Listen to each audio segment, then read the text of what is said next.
¿Por qué existe ese riesgo de mortalidad causado por la falta de sueño?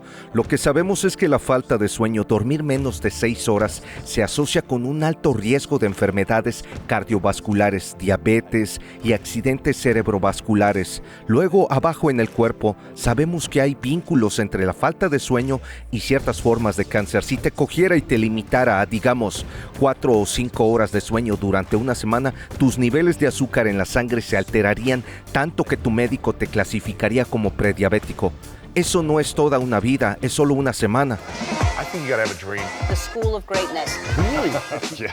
Please welcome Lewis Howes. Como exatleta, como alguien que siempre ha querido rendir a altos niveles en los negocios y en los deportes y simplemente tener una gran vida, he estado obsesionado con el tema del sueño y he estado obsesionado con la creación de santuarios de sueño.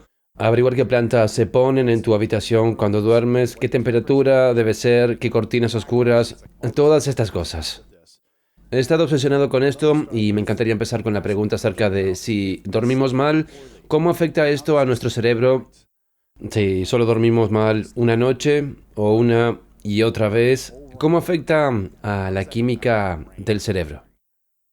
Sí, en primer lugar, en respuesta a la pregunta general, el sueño es la cosa más eficaz que tú puedes hacer para reiniciar no solo tu cerebro, sino también la salud de tu cuerpo. Y no lo digo frívolamente en contra de las nociones de dieta y ejercicio. Por supuesto, ambos son fundamentalmente críticos, pero si yo te tomara a ti, Luis, y te privara de dormir o comer durante 24 horas, o te privara incluso de agua o ejercicio durante 24 horas, y luego trazara el mapa del deterioro cerebral y corporal que sufrirías después de cada uno de esos 4, sin lugar a dudas, la falta de sueño afectaría tu cerebro y tu cuerpo de manera mucho más significativa. El único que probablemente dejaría fuera es el oxígeno. En ese punto lo dejaré. El oxígeno definitivamente se llevaría el oro, pero a partir de eso, el sueño parece ser primordial. De dormir, comer y beber, dormir es lo más importante. Sí, yo solía decir que el sueño era el tercer pilar de la buena salud, junto con la dieta y el ejercicio. Pero la evidencia ha sugerido que estaba totalmente equivocado, que el sueño, de hecho, es la base sobre lo que se asientan las dos otras cosas. Se pueden hacer maravillas en estos ámbitos, pero si no se duerme lo suficiente, esas cosas tienden a ser mucho más inútiles como consecuencia. Sí. Y entonces, ¿qué es dormir lo suficiente? Ahora mismo recomendamos entre 7 y 9 horas para el adulto medio.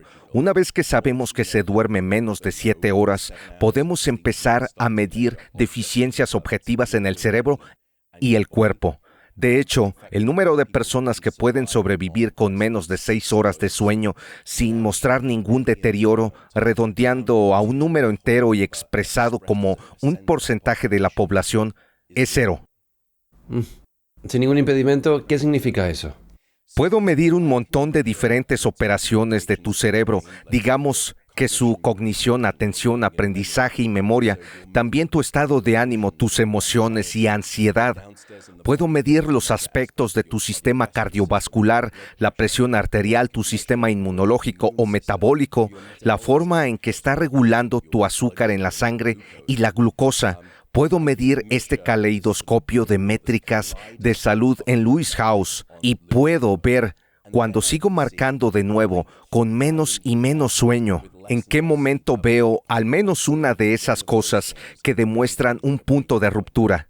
Es muy raro para nosotros ser capaces de encontrar a cualquier individuo que puede ir por debajo de 6 horas de sueño y no mostrar algún tipo de deterioro. Un gran, incluso aterradora demostración de esto, un estudio tomó a un grupo de individuos perfectamente sanos y los limitaron a 6 horas de sueño por noche durante una semana. Luego midieron el cambio en su perfil de actividad genética en relación a cuando esos mismos individuos dormían 8 horas. ¿Y qué pasó? Hubo 2 hallazgos críticos. El primero fue considerable y significativo. 711 genes fueron distorsionados en su actividad causada por esta semana de sueño corto. De alguna manera pienso en esto, Luis, porque en realidad Sabemos que casi un tercio de la población está tratando de sobrevivir con 6 horas de sueño o menos. No es solo la privación total de sueño, que no sucede muy a menudo, es un hecho común. Lo que pasa, y es que pareció más interesante, fue que alrededor de la mitad de esos genes aumentaron su actividad y la otra mitad disminuyeron. Los genes suprimidos eran genes relacionados con el sistema inmunológico, por lo que el sistema inmunológico quedaba comprometido o inmunodeficiente. Los genes cuya actividad había aumentado o lo que llamamos sobreexpresados eran genes asociados con la promoción de tumores, genes asociados con enfermedades cardiovasculares, estrés y asociados con la inflamación crónica a largo plazo dentro del cuerpo. Lo digo porque mucha gente le preocupan cosas como los embriones modificados genéticamente o los alimentos modificados genéticamente, pero cuando no dormimos lo suficiente, sin darnos cuenta, nos estamos manipulando genéticamente. Y si no dejamos que nuestros hijos duerman lo que necesitan, también los estamos infligiendo en un experimento de ingeniería genética similar. Vaya. Es una locura. Y si has estado durmiendo menos de 6 horas por noche durante años, ¿qué le está diciendo eso a tus genes? ¿Y hay alguna forma de recuperar el daño genético y revertirlo y volver a tener genes sanos, cuerpo sano, vida sana? En primer lugar, sabemos que la corta duración del sueño y dormir demasiado, porque es interesante que no se ha hablado demasiado, pero utilizando la cantidad recomendada por el CDC, Centro de Control de Enfermedades, de 7 a 9 horas de sueño, hay un hecho simple en primer lugar a lo largo de la vida, que es cuanto menos se duerme, menos se vive. Dormir poco produce o causa mortalidad, pero luego podemos profundizar un poco más y empezar a preguntarnos exactamente qué está pasando, por qué existe tal riesgo de mortalidad causado por un sueño ineficiente. Y lo que sabemos es que dormir menos de 6 horas se asocia con un alto riesgo de enfermedades cardiovasculares, diabetes, derrames cerebrales y demencia. Me encantaría hacer doble clic en esto y entrar en el riesgo de las enfermedades de Alzheimer, porque eso es nuestra evidencia, es muy fuerte. Luego, bajo el cuerpo, sabemos que hay vínculos entre la falta de sueño y ciertas formas de cáncer. Si yo te tomara y te limitara a 5 horas de sueño durante una semana, tus niveles de azúcar en la sangre se alterarían tanto que tu médico te clasificaría como un prediabético. Eso no es toda una vida, es solo una semana. Hay un experimento aún más interesante que creo que habla de la sutileza de eso, porque existe el mayor estudio sobre el sueño que se ha realizado nunca. Ocurre en alrededor de 1.600 millones de personas en 70 países 2 veces al año y se llama horario de verano. Ahora, en primavera, cuando perdemos 1 hora de sueño, lo primero que hemos visto es que parece haber un aumento del 24% en el riesgo relativo del ataque al corazón al día siguiente, lo que me dejó atónito. Y lo que es fascinante en otoño, cuando ganamos 1 hora de sueño, hay una reducción del 21% en los ataques al corazón. Es bidireccional y es solo 1 hora de sueño.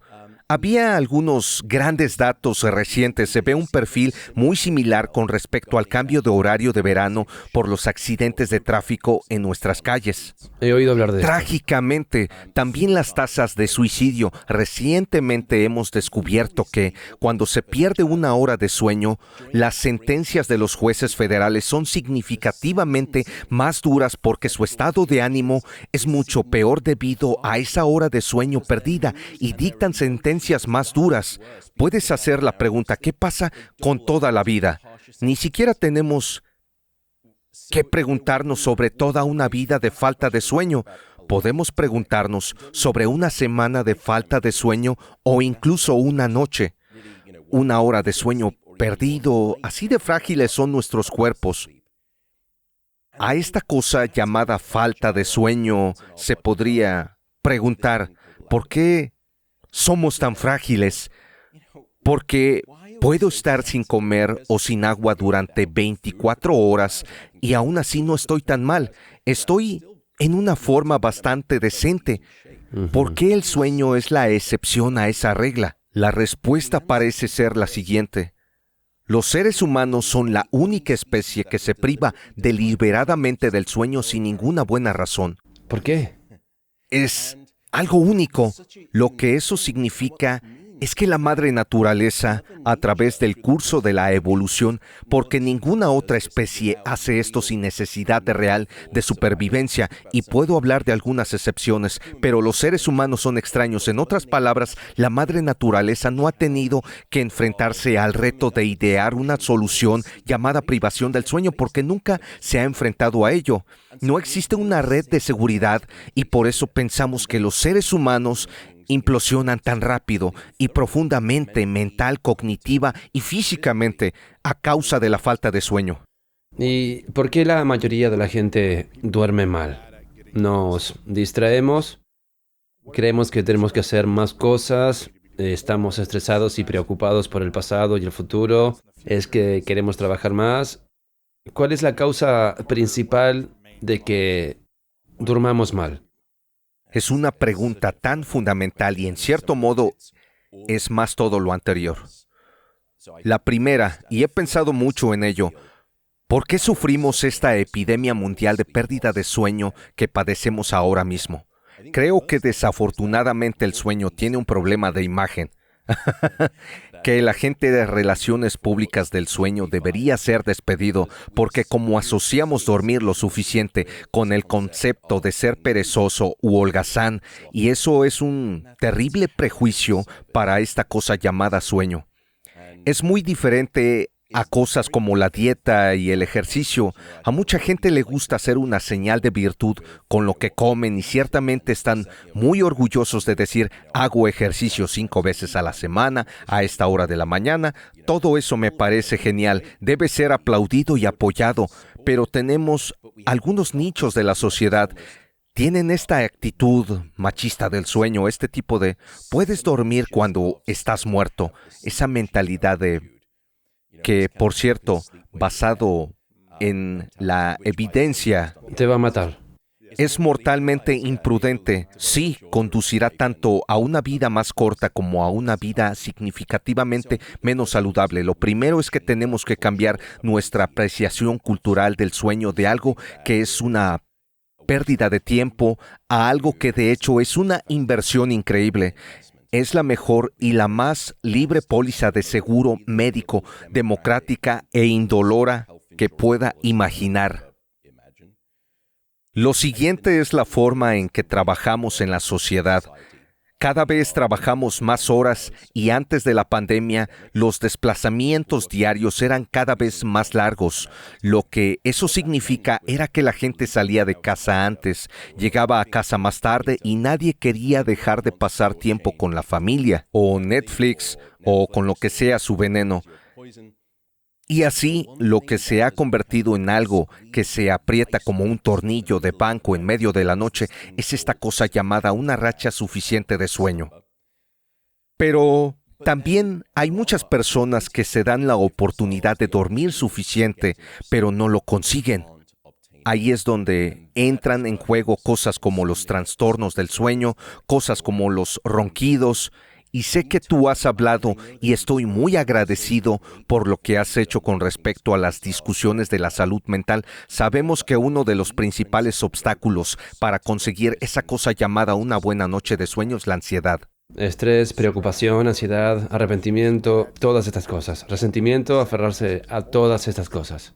Eso es tóxico para el sueño. Tienes toda la razón. De hecho, la ansiedad y el estrés son nuestro principal modelo para el insomnio en este momento. No es la única causa, pero parece ser una de las principales. En la sociedad moderna se ha vuelto tan fácil, y no estoy apuntando con el dedo, soy igual de culpable. Estamos constantemente en recepción, pero rara vez hacemos reflexión. Por desgracia, el momento en el que la mayoría de nosotros reflexionamos es cuando vamos a dormir. Es el peor momento. Es el peor momento. Por la noche, los pensamientos no son lo mismo. Las preocupaciones se vuelven el doble o 10 veces más grandes. Empiezo a preocuparme, a pensar profundamente. Sin embargo, A la luz del día, esas cosas parecen muy diferentes.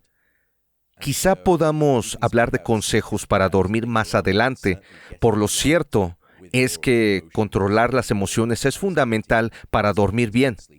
Y esa es una de las cosas que impiden conciliar el sueño. También hay un problema a nivel de salud pública. En muchos países del primer mundo, los gobiernos nos han dado maravillosos mandatos sobre la salud, el alcohol, el sexo seguro, las drogas, la alimentación, la inactividad y el sedentarismo.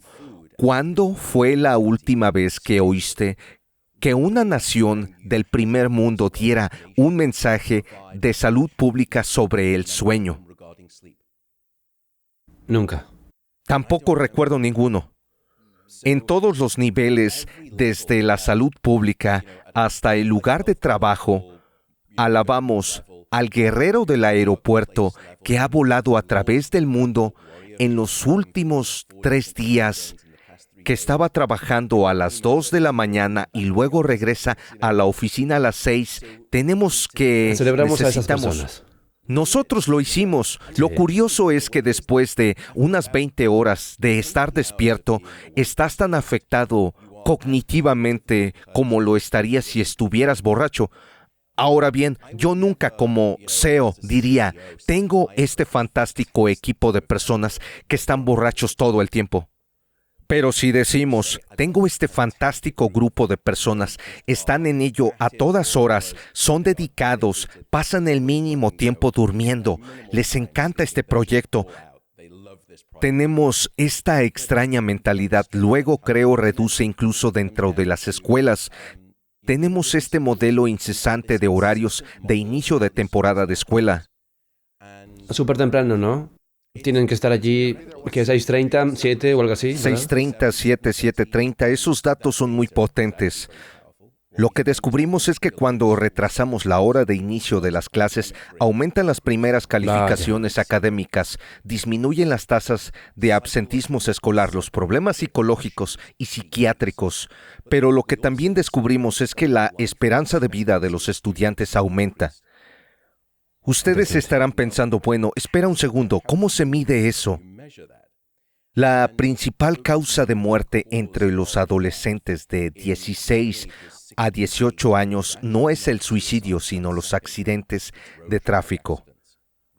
Por ejemplo, en el condado de Teton, en Wyoming, retrasaron la hora de inicio de clases de las 7:30 de la mañana a las 8:55. Por cierto, ¿qué hacemos intentando educar a nuestros hijos a las 7:30 de la mañana? No puedo pensar.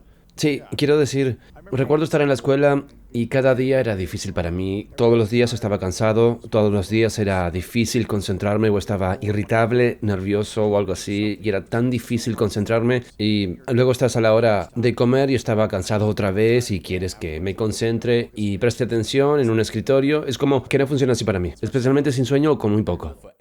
Pues para cualquier tipo de cerebro en desarrollo no funciona así. Para que algunas personas empiecen a las 7:30, los autobuses escolares comenzarán a salir a las 6 o 5:30 de la mañana. Eso significa que algunos niños tendrán que despertarse a las 5, 5:15. Es una locura. Lo que hemos entendido de las calificaciones académicas, y volveré a los accidentes de coche, cuando el sueño es abundante, la mente florece. Y cuando no lo es, no lo hace. En el condado de Teton, cuando hicieron ese cambio, la única cosa más notable que la hora extra de sueño que esos niños informaron haber conseguido fue la reducción de los accidentes de tráfico. Al año siguiente hubo un descenso del 70% de los accidentes. Para ponerlo en contexto, con la llegada de los sistemas antibloqueo de frenos que redujeron los índices de accidentes de tráfico entre un 20 y un 25%, fue considerada una revolución. El simple hecho de dormir lo suficiente reducirá el índice de accidentes en un 70%. Si nuestro objetivo como educadores es no arriesgar vidas en el proceso, entonces estamos fallando a nuestros niños de la manera más espectacular. Con este modelo incesante de horarios tempranos de inicio de clases. Antes de seguir con la entrevista, si sientes que no estás viviendo tu vida de la manera más auténtica, no estás enfocado en tu propósito y no estás viviendo la vida de la que tu futuro yo estaría sumamente orgulloso, he escrito un nuevo libro llamado The Greatness Mindset y creo que te va a encantar. A través de poderosas historias, estrategias respaldadas por la ciencia y una guía paso a paso, The Greatness Mindset te ayudará a superar todos los diferentes desafíos para diseñar la vida de tus sueños y hacerlos realidad. Asegúrate de hacer clic en el enlace de abajo de la descripción para obtener tu copia hoy. Volvamos a este video. Alguien que esté escuchando esto, al que le hayas hablado de esto y que esté adoptando este nuevo modelo, ya sea en el horario laboral o escolar o simplemente integrándolo, ¿conoce sistemas que lo estén integrando? Ha habido algunos y he tratado de hacerlo en el ámbito de la educación, en la medicina, porque la forma en que formamos a los residentes es absolutamente inhumana. Las estadísticas allí son impresionantes también.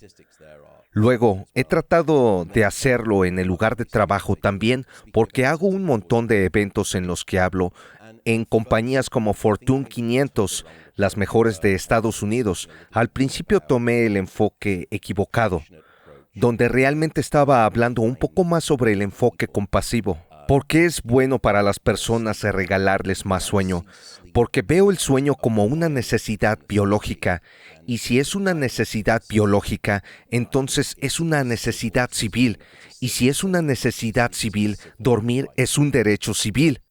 Pero lo que diría es que eso no fue particularmente bien recibido. Iba a las empresas y les decía, sus empleados están desesperados por dormir más, serán más felices y estarán más sanos. O hablaba de medicina y de lo que estaba haciendo a los pacientes, del daño y caída en saco roto. Entonces me di cuenta de que si quieres cambiar las grandes organizaciones, tienes que hablar en su moneda, que es el dinero. Sí, es necesario. Luego descubriría las demandas por negligencia médica que se presentaban, el ahorro de costos dentro de la medicina en primer lugar. Entonces la administración comenzó a cambiar su tono, porque antes de eso había una red de veteranos en la medicina donde fuimos a través de la residencia y es casi una novatada, a pesar de contar con datos que demostraban lo contrario. La mentalidad de hace 10 años, cuando empecé, era que yo lo había decidido, que no me confundieran con las pruebas. Loco, porque ellos mismos pasaron por eso y por eso quieren devolverlos o algo así. Creo que sí, hay algo de eso. Yo pasé por un infierno, así que todos los demás tienen que pasar por un infierno. Sí. Es cierto, es un ritmo de paso. Si eres lo suficientemente duro, lo lograrás. Es un campo de entrenamiento, no necesitamos hacer más. Luego, en el mundo de los negocios, se podría describir.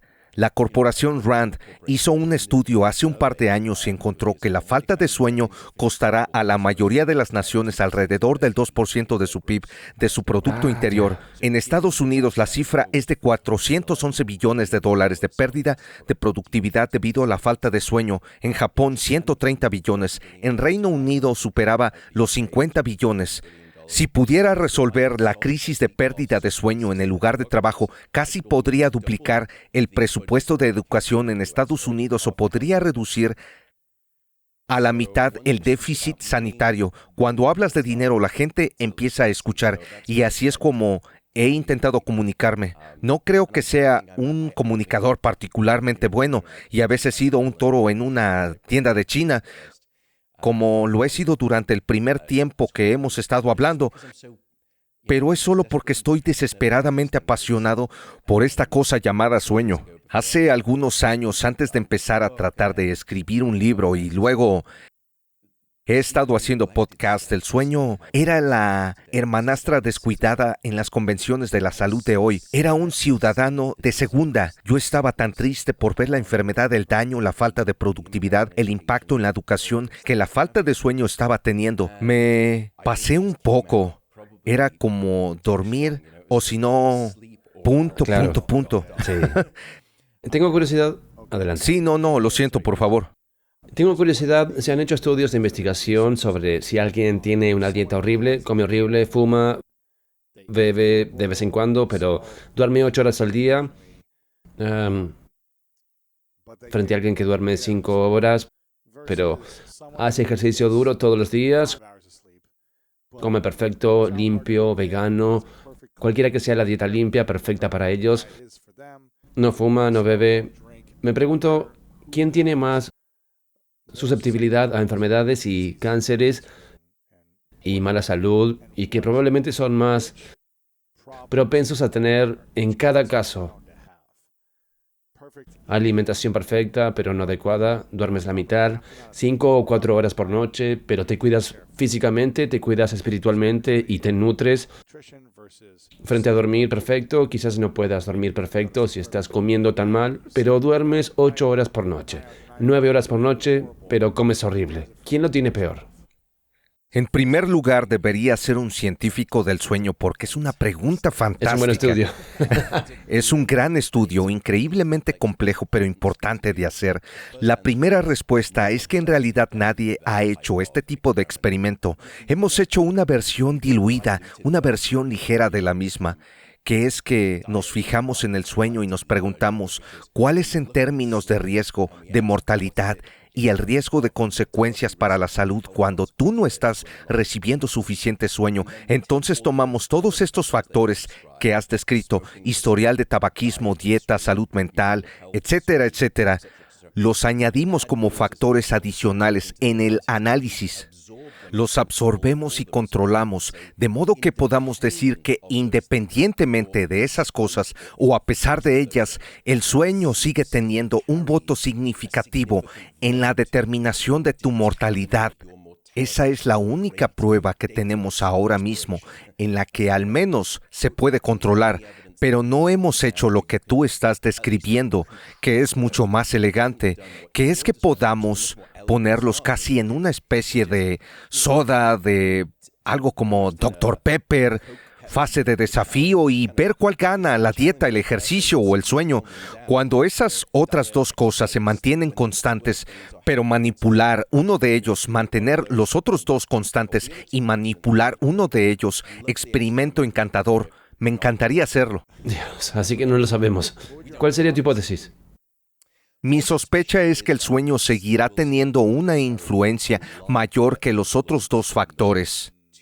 Ahora, hay un montón de suposiciones de esto y estoy haciendo algo. Te daré otro ejemplo rápido. Un estudio realizado en la década de 1980 que tal vez nunca se repetirá debido a las cuestiones morales y éticas. Tomaron un grupo de ratas y lo que encontraron después de privar de sueño a las ratas fue que las ratas morirán tan rápidamente por privación de sueño como por privación de alimentos. El sueño es esencial. Esas ratas morirán en 20 días. El sueño parece tener consecuencias mortales. Sin embargo, lo que también resulta fascinante es que, y tal vez retroceda un poco, los seres humanos y la mayoría de los mamíferos tienen dos tipos principales de sueño, lo que llamamos sueño sin movimientos oculares rápidos o sueño no REM, y sueño con movimientos oculares rápidos o sueño onírico. Lo que encontraron fue que la privación total del sueño mataría a esa rata. Si se priva selectivamente a la rata del sueño profundo no REM o del sueño REM o del sueño de los sueños, se encontró que las ratas morirán de cualquiera de los dos. Ambos tipos de sueño son esenciales, pero las ratas morirán casi tan rápido por la privación del sueño onírico como por la privación total. Murieron en unos 40 días, mientras que las ratas que fueron privadas del sueño profundo no REM murieron después de unos 60 días. Casi podemos, no es que lo desee, enfrentar los diferentes tipos de sueño y preguntarnos cuál es más importante. Debo decir que todas las fases del sueño son críticas. Es uno de los mayores mensajes que he aprendido. Los diferentes tipos de sueño hacen cosas diferentes para el cerebro y el cuerpo en diferentes momentos de la noche. Son importantes, pero parece que si se quiere plantear la cuestión del riesgo de muerte, el sueño de los sueños puede ser más importante que el sueño profundo, en función de la rapidez con la que se muere. Se necesitan todos, y cuando no se consigue alguno, ocurren las cosas malas. Entiendo. ¿Puedes hablarnos de los sueños y su importancia? Sí, hemos trabajado mucho en esta área y la creencia tal vez hace 20 o 30 años, era que los sueños eran solo un epifenómeno, un subproducto. La analogía sería, piensa en las bombillas que pueden ver a través de ti en ese precioso fondo. Cuando creas este aparato llamado bombilla para producir esta cosa llamada luz, de la misma manera que el cerebro ha sido creado para producir sueño onírico, sueño REM, cuando creas luz de esa manera con una bombilla, también produces esta cosa llamada calor. Nunca fue el propósito de la bombilla, es solo lo que sucede cuando creas luz de esa manera. La creencia era la misma para el sueño, que cuando se crea el sueño REM, que sirve para muchas funciones diferentes, uno de los derivados conscientes, uno de los subproductos del sueño, eso nunca tuvo sentido para mí, por la sencilla razón de que cuando soñamos, lo hacemos de forma más consciente y energéticamente más exigente que cuando no soñamos. Es mi suposición desde una perspectiva basada en el cerebro. Cada vez que la madre naturaleza quema la unidad más valiosa de tu cuerpo, que se llama la molécula ATP, una molécula de energía, entonces normalmente tiene alguna ventaja evolutiva. En otras palabras, si soñar es metabólicamente más activo y se podría tener sueño REM sin soñar, pero aún así ella añadió soñar a la parte superior del sueño REM. Entonces, debe servir para algún beneficio. Ahora hemos descubierto que sirve al menos para dos funciones vitales. La primera es que el sueño onírico proporciona una forma de terapia casi nocturna. Es primeros auxilios emocionales. Interesante. Y es durante el sueño nocturno cuando el cerebro toma esas experiencias difíciles cargadas emocionalmente, a veces incluso recuerdos traumáticos, actúa como un bálsamo calmante nocturno, simplemente quita los bordes afilados de esas experiencias dolorosas para que vuelvas al día siguiente y te sientas mucho mejor. De esa manera, no es el tiempo el que cura todas las heridas, es el tiempo durante el sueño lo que proporciona la convalencia emocional, por así decirlo. No es solo el sueño onírico, es incluso lo que sueñas, no solo lo que sueñas. En otras palabras, hablo de la importancia del contenido de los sueños. Porque hace unos años se realizó un estudio en el que se analizó a personas que pasaban por un momento muy duro, una experiencia traumática, un divorcio muy doloroso y amargo. En el momento en que eso estaba sucediendo, registraron sus sueños y luego siguieron a esos individuos durante un año. Un año después, alrededor de la mitad de ellos tenía resolución clínica de su depresión, la otra mitad no. Luego volvieron y separaron los sueños de esos dos grupos diferentes. Lo que encontraron es que aquellas personas que soñaban, pero no soñaban con los eventos emocionales mismos, no tuvieron resolución clínica un año después. Aquellas personas que estaban soñando, pero soñando con el evento, obtuvieron la resolución clínica. En otras palabras, soñar es necesario, pero no es suficiente. Es necesario soñar con los acontecimientos para procesarlos. ¿Cómo influimos en el sueño? ¿Cómo influimos en soñar lo que queremos soñar? Sí, no pesadillas. Así es, sí. Bueno, esto nos lleva al territorio de lo que llamamos sueño lúcido. Sí. Para la mayoría de la gente, el sueño lúcido desde mi ámbito, desde el ámbito científico, es en realidad una definición más sencilla. Es simplemente el momento en que te das cuenta de que estás soñando. En el sueño. Mientras sueñas, correcto. Ejerce más energía cuando tener el sueño crea. Ejerce más energía si estás consciente y atento mientras sueñas. Es otro nivel de energía que estás ejerciendo. Como... Oh, cielos. Tienes que ser científico del sueño. Es absolutamente... Por eso te tengo aquí. En realidad no me necesitas. La respuesta es, en parte, sí. Pero para la mayoría de la gente, el sueño lúcido significa no solo que soy consciente de qué estoy soñando, sino que ahora puedo controlar lo que estoy soñando. ¿Y sueles tener sueños incluidos? ¿A menudo en grupo? Tú individualmente. No, yo personalmente solo he experimentado sueños lúcidos unas 6 o 7 veces. Es genial cuando sucede. Pero ahora sabemos, basándonos en las estadísticas de la población, que alrededor del 80% no sueña lúcidamente, el 20% de la población sí. Lo que nos lleva o nos devuelve a tu astuta pregunta, que es, ¿podemos controlar nuestros sueños? Y es algo bueno. Ganar lucidez, control y cederme el asiento del conductor a mí, el individuo, en lugar del plan de la madre naturaleza que ella ha elaborado.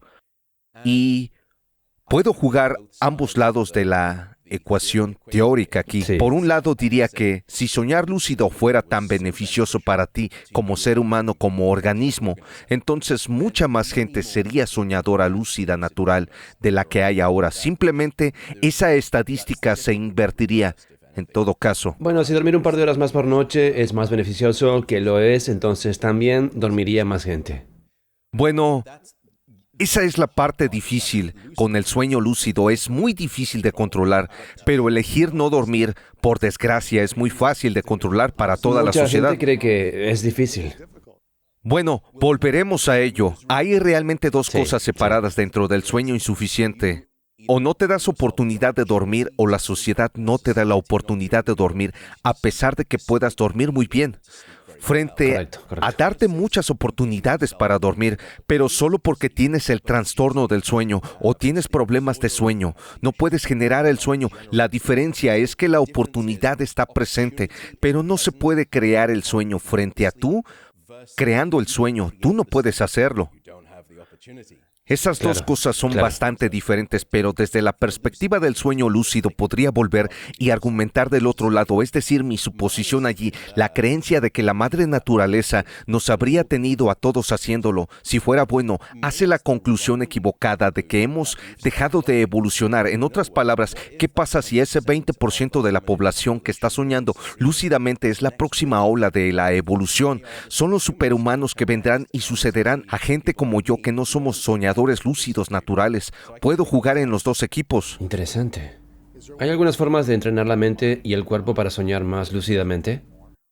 Ha habido algunos intentos. Hay un científico llamado Stephen LaBerge que tiene un instituto de la lucidez y tiene diferentes cursos y clases. Su eficacia es un poco confusa. Hay algunas técnicas simplemente en las que puedes, en primer lugar, antes de ir a la cama por la noche, y suena cursi y extraño, es solo repetir un mantra para ti mismo.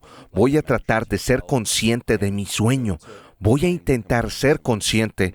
Entonces puedes hacer pruebas de realidad virtual en el sueño. Puedes hacer esto cuando estás despierto ahora mismo. Estoy mirando mi computadora. Si se trata de una entidad física, estoy en el mundo real y estoy despierto. Si fuera a golpear mi pantalla, puedo sentirlo físicamente. Puedes ir por ahí y seguir recordándote a ti mismo. Puedo acercarme al interruptor de la luz, encenderlo y apagarlo.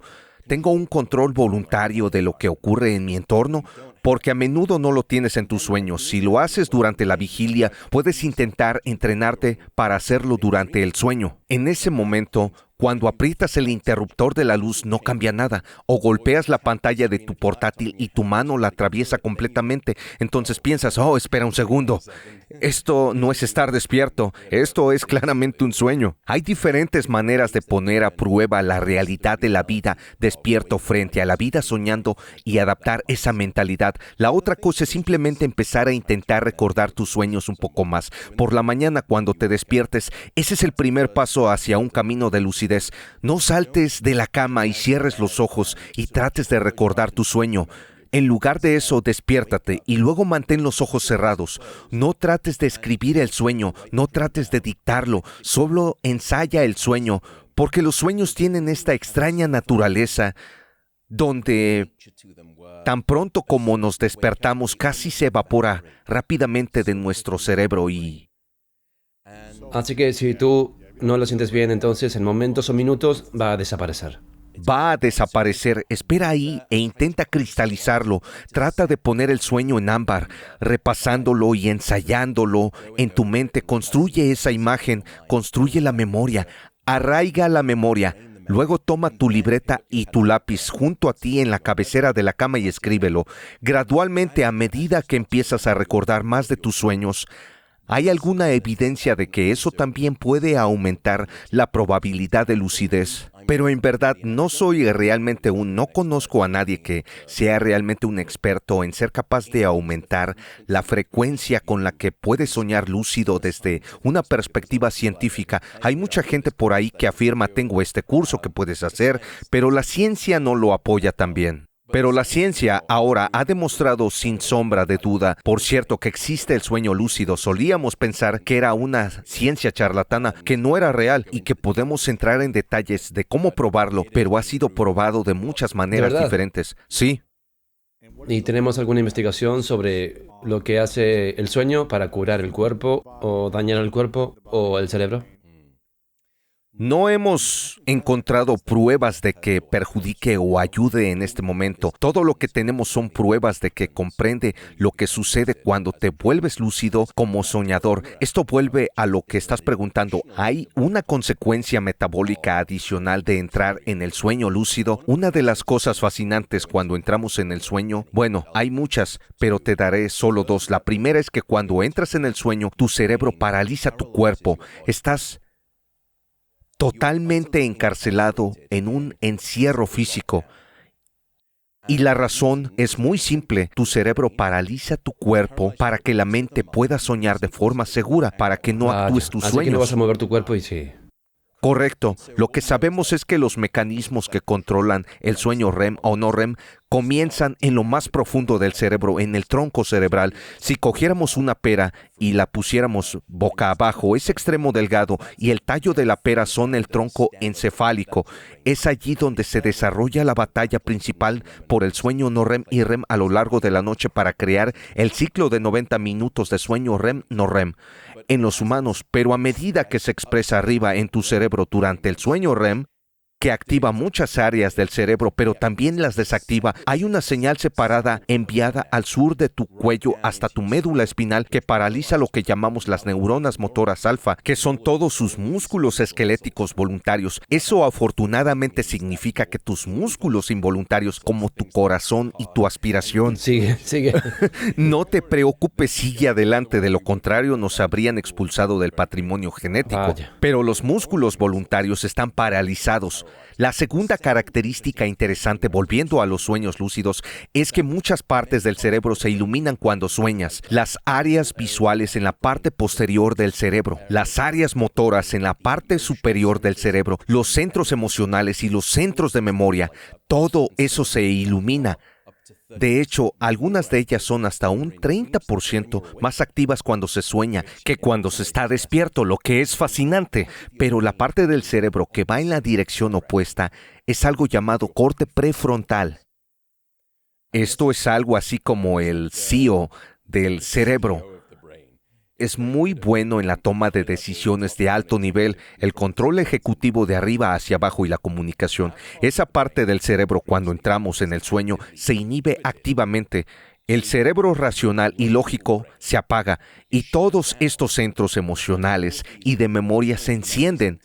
No es raro que los sueños sean extraños, ilógicos, hiperasociativos, llenos de recuerdos, de aspectos visuales, a menudo de aspectos sinestésicos. Pero nos hemos dado cuenta de que la diferencia entre soñar y soñar lúcidamente es que esa parte de la corteza prefrontal del cerebro vuelve a activarse cuando nos volvemos lúcidos. En otras palabras, a medida que ganamos control volitivo sobre lo que soñamos, la corteza prefrontal parece volver a estar en línea, regalándote esa volición para hacer lo que desees en tus sueños. He tenido, no sé, tal vez un puñado de veces en las que he tenido este sueño en el que me despierto, mis ojos están todavía dormidos, pero estoy despierto. Y luego abro los ojos, pero me siento paralizado y me siento como si estuviera gritando. Sin embargo, no sale nada y no puedo mover los brazos y estoy paralizado. Y luego, finalmente, algo sale de mi boca y puedo moverme pero siempre se siente muy raro. Es como una parálisis. No sé si Lo eso que se llama es parálisis del sueño. Es algo muy conocido. Normalmente lo que nos pasa a todos mientras estamos en sueño REM y sueño no REM, como dije, irá en este ciclo de 90 minutos, pero lo interesante es que la primera mitad de la noche, que es cuando se obtiene la mayor parte de tu profundo sueño no REM, no consigues mucho sueño REM. En la segunda mitad de la noche es cuando el equilibrio cambia y ahora tienes mucho más sueño en esas últimas horas. Especialmente normalmente cuando nos despertamos del sueño, típicamente del sueño REM, típicamente soñando, el cerebro tiene esta hermosa sincronía, este paso de bloqueo que aumenta la conciencia en la vigilia y la liberación de esa parálisis del cuerpo cerebral. De modo que a medida que estás recuperando la vida mental despierta, tu cuerpo se libera de su encierro físico. Sin embargo, hay veces en las que uno lleva demasiado la delantera al otro y se llama parálisis del sueño.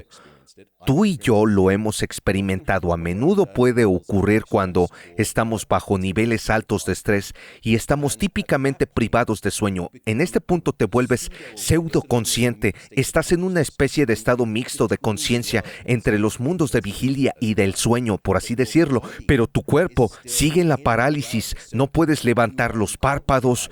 ¿Por qué? Músculos esqueléticos voluntarios. No puedes gritar. ¿Por qué? Músculos esqueléticos voluntarios. A menudo está emparejado con una sensación comprensible de terror, miedo y la presencia de que alguien más está allí.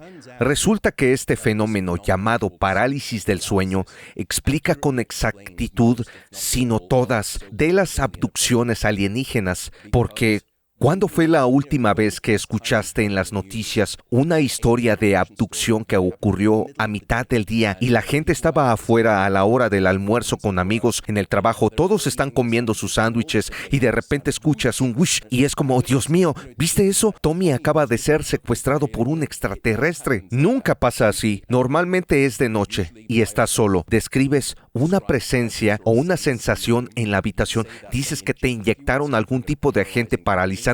Intentaste luchar, pero no pudiste.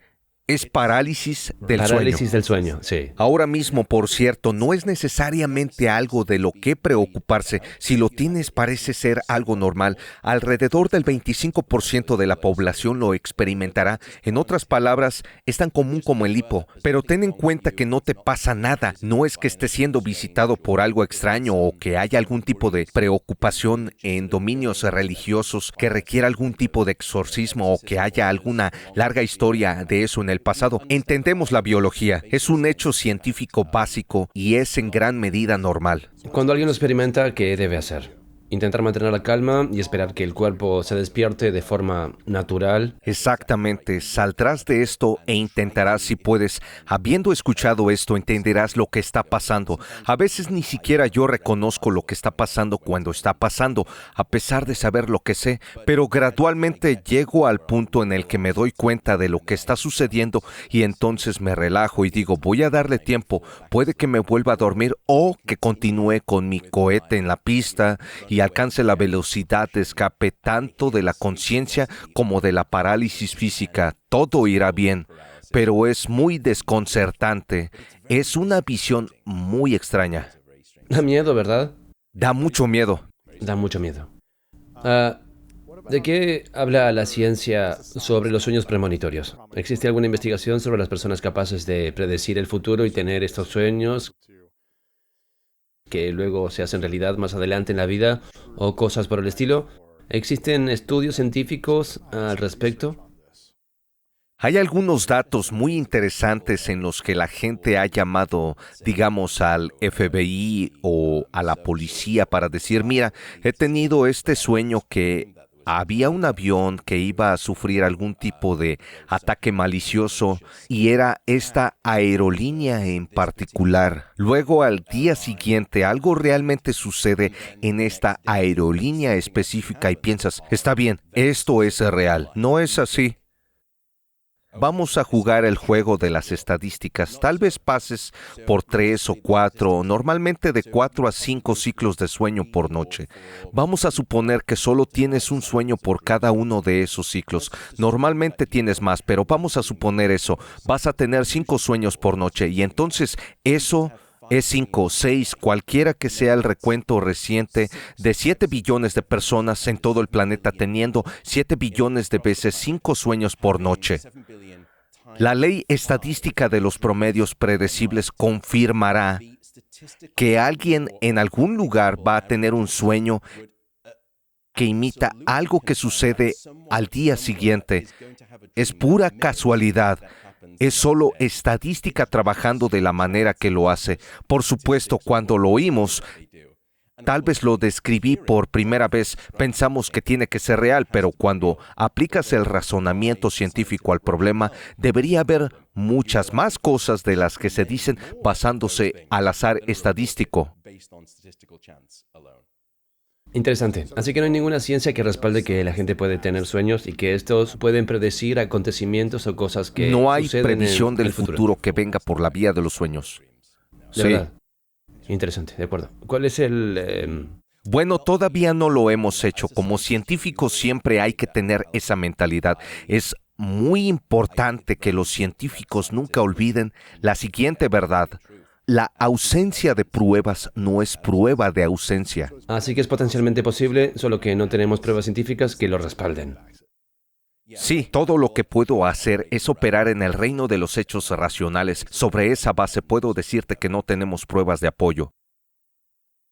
¿Has estudiado física cuántica o has investigado sobre la física cuántica y los sueños? Simplemente pensar en un pensamiento positivo y luego en el sueño crearlo y luego manifestar tu vida. ¿Has visto alguna rareza de ese tipo?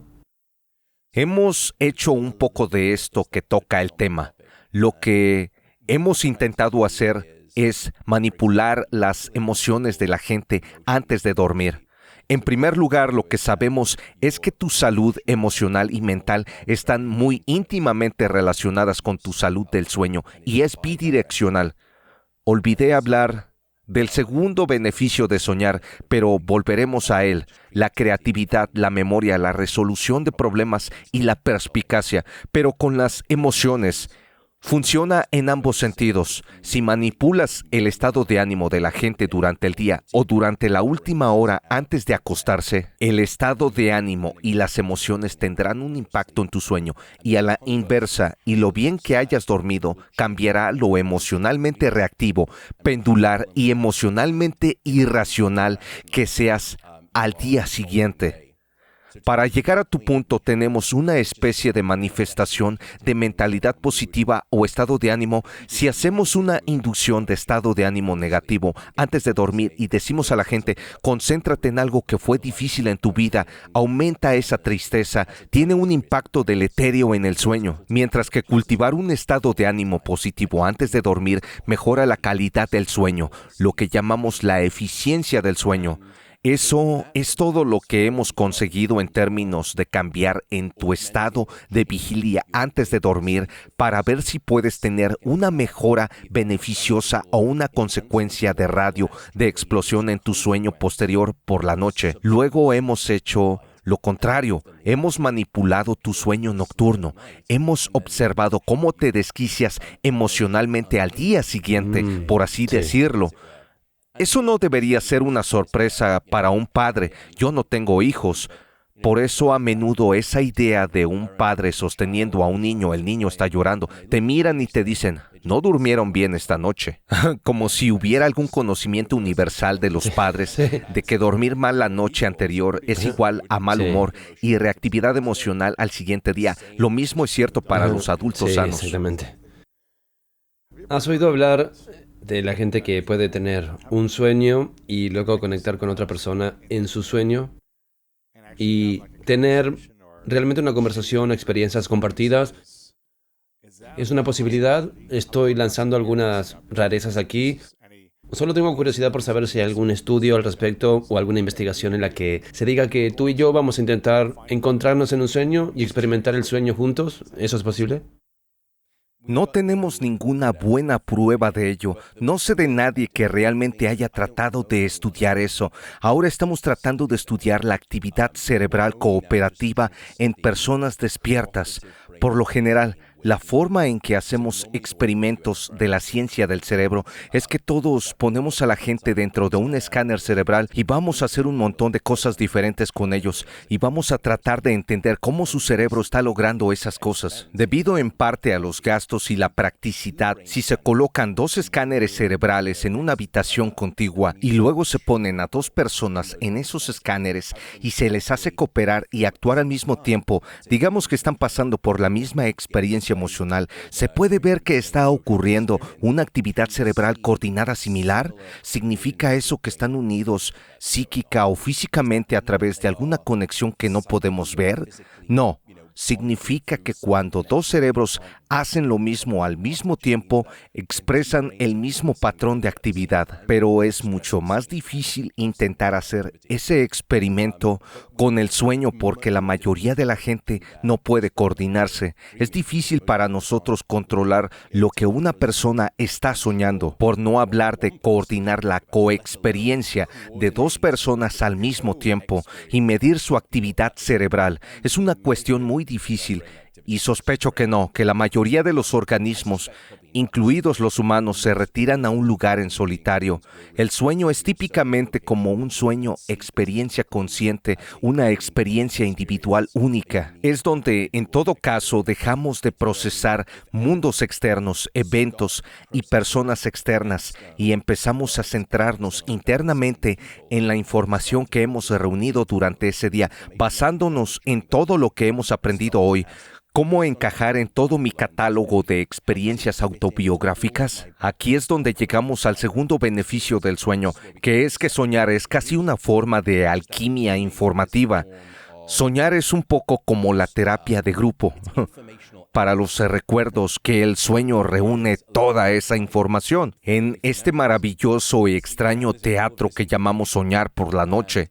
Comienza a colisionar diferentes piezas de información juntas y comienza a probar si deberían estar conectadas, pero no es una conexión lógica obvia. No es como cuando estás despierto, haces una búsqueda en Google, que tu cerebro calcula las asociaciones y te pone en la página 1. Cuando estamos soñando, hace lo contrario. Te lleva directamente a la página 20, que es algún enlace loco hiperasociativo. Pero eso es importante porque son 2 modos diferentes de procesamiento. Lógico, convergente, racional frente a ilógico, divergente, irracional. Cuando haces ese tipo de procesamiento hiperasociativo, empiezas a ver patrones que no puedes ver mientras estás despierto. Hemos descubierto que el segundo beneficio de soñar es la creatividad. Te vas a dormir con las piezas del rompecabezas, pero te despiertas con el rompecabezas completo. Por eso nadie te ha dicho que te quedes despierto ante un problema. Sí, dicen que lo consultes con la almohada. Correcto. Antes de tomar una decisión, consúltalo con la almohada. Así es. Sí. Tanto desde el punto de vista emocional, que crea resolución, por lo que eres un individuo más racional, equilibrado, emocional, tomando las decisiones correctas, también desde el punto de vista del ingenio, de la creatividad, acabamos viendo soluciones a problemas impenetrables. Hay muchas pruebas anecdóticas de ello en la ciencia, las artes y la música. Ahora en el laboratorio hemos sido capaces de replicar el mismo efecto. Quiero preguntarte sobre el impacto del amor y el sueño. Cuando alguien tiene un sentimiento abrumador de amor, conexión e intimidad con su pareja, ¿eso favorece su sueño y mejora su calidad? ¿Deteriora la calidad del sueño? ¿Hay alguna diferencia si está abrazando o sintiendo amor y conexión con la pareja, sintiendo el latido del corazón o el calor o lo que sea que esté sintiendo? ¿Hay alguna diferencia si solo sienten, pero no están a su lado en la misma cama? ¿Qué opinas sobre este tema? La mejor respuesta es que es complicado. Pero permíteme que lo desglose. En primer lugar, lo que sabemos es que las parejas que tienen una relación afectiva sólida suelen dormir mucho mejor, tanto en cantidad como en calidad. Cuando esa relación se deteriora y hay conflicto, el sueño es peor. También sabemos que existe una relación muy estrecha entre el sueño y el sexo por las siguientes razones. En primer lugar, sabemos que las hormonas sexuales se ven muy afectadas por el sueño. Si tomo a un joven sano y lo pongo a dormir 4 horas durante una semana, tendrá un nivel de testosterona de alguien de 10 años mayor que él. La falta de sueño envejecerá a un hombre una década en términos de bienestar y virilidad. Se observa el mismo perfil en las mujeres. Vemos que la falta de sueño está relacionada con una reducción de estrógeno, de la hormona luteinizante y folículo estimulante, todas ellas fundamentalmente para la salud sexual y reproductiva de la mujer. Lo que también hemos descubierto es que cuando una mujer duerme 1 hora más, su deseo de intimar físicamente con su pareja aumenta en un 14%. Los chicos tienen que escuchar esto. Ciertamente cuando se trata de testosterona también. Bien. El sueño, lo que hemos encontrado a nivel psicológico en las relaciones, es también interesante. Cuando las parejas no duermen bien, en primer lugar tienen más conflictos. En segundo lugar, no los resuelven tan bien. Parte de la razón por la que no lo hacen es porque pierden empatía. No pueden malhumorados. empatizar, se vuelven más egocéntricos y menos compasivos con el otro. Por todas esas razones, se puede ver esta relación bidireccional. En cuanto a dormir juntos, en el sentido de dormir físicamente en la misma cama, los datos son muy interesantes. Lo que sabemos es que alrededor del 30%, depende de la encuesta que se mire, pero alrededor del 30% de las personas encuestadas de forma anónima afirman no dormir en la misma cama. De los que duermen en la misma cama, una proporción significativa, hasta el 40%, afirma despertarse en un lugar diferente por el motivo que sea. Y esto es lo que hemos ventilado. Porque el estigma primero es que si no duermen juntos, entonces no duermen juntos. Pero parece que ocurre lo contrario en aquellas parejas concretas en las que funciona. Cuando empiezan a dormir separados, en primer lugar porque sus hormonas sexuales mejoran y el deseo del uno por el otro aumenta, normalmente la relación íntima física mejora por medio de lo que llamamos ese divorcio del sueño. El divorcio del sueño puede ayudarte a prevenir uno real, pero no estoy sugiriendo eso de ninguna manera. Para algunas personas, dormir juntos funciona muy bien. En general, lo que ya sabemos es que cuando la gente duerme junta, objetivamente, la cantidad en la calidad de su sueño es peor. En promedio es peor. Cuando la gente duerme en la misma cama, objetivamente la calidad y la cantidad La calidad es peor. y la cantidad de sus sueños son peor. Sin embargo, si se les pregunta cómo sentían que era su sueño en términos de satisfacción, por término medio dirán que se sentían más satisfechos cuando dormían juntos. Ahora bien, eso podría deberse a esta especie de estigma sobre cómo creemos que deberíamos dormir como parejas. Pero quiero dar a la gente el permiso de someterse al menos a esta exploración con su pareja, porque hay muchas razones. La apnea del sueño, los ronquidos, dar vueltas en la cama. Sabemos que cuando uno de los miembros de la pareja empieza a dar vueltas en la cama, se produce un efecto dominó que hace que el otro tenga una mala noche de sueño. Hay varias formas de planteárselo. En primer lugar, ten una conversación y no tienes que admitirlo al mundo exterior si no quieres. He admitido esto antes. Tener un divorcio del sueño, yo diría que está bien decirle a la gente, te quiero, me importas. No duermo bien cuando estamos juntos a menudo y creo que sería mejor si estuviera dormir separado. Sin embargo, lo curioso es que la mayoría de nosotros, durante la mayor parte de ese periodo nocturno, en realidad no somos conscientes de la pareja. Lo que nos perdemos, creo yo, son los sujetalibros del sueño. meterte en la dormir. cama, darte las buenas noches, abrazarte. Y Entonces se despertar. despierta y dice, Sí. puedes hackear el sistema. Quien se acueste primero, dependiendo del cronotipo, tipo matutino, tipo vespertino, en cualquier punto intermedio, y podemos hablar de eso también. Quien se acueste primero es el trabajo de la otra persona pasar y puede enviarle un texto y decir, mira, estoy a punto de apagar la luz, puedes pasar, y tú pasas y le das un beso y un abrazo y tienes tus pequeños momentos a la hora de 10 dormir. minutos de... Sí. Encantador. Luego, el que se despierta primero va a la cocina y empieza a preparar el té o el café, lo que sea. Entonces la otra persona, mientras se está despertando, le manda un mensaje y le dice, me estoy despertando, pasa. Puedes pasar al dormitorio y tener una hora de acostarse, una especie de unión cuando se despiertan. Suena a mucho trabajo, pero el costo-beneficio se obtiene en términos de sueño saludable, lo bien que se sentirá y lo mucho mejor que las estadísticas nos dicen que son las relaciones cuando las parejas duermen bien. Merece la pena, al menos explorarlo. No es una talla única. No estoy sugiriendo que diferentes personas se encuentren. Algunas personas se encuentran muy seguro dormir con otra pareja porque hay un grado de amenaza por cualquier razón histórica, psicológica o simplemente se sienten mejor teniendo a otra persona allí desde una perspectiva de amenaza, lo cual también entiendo totalmente. Así que explóralo. ¿Qué dicen los datos sobre animales, mascotas en la cama contigo? A menudo digo que no soy una persona popular por mi personalidad y quizás nacionalidad, pero esto me hace aún más impopular, lo cual es triste. Las mascotas no son buenas. No tienen un buen impacto en tu sueño. Los seres humanos suelen dormir peor cuando hay una mascota en la cama.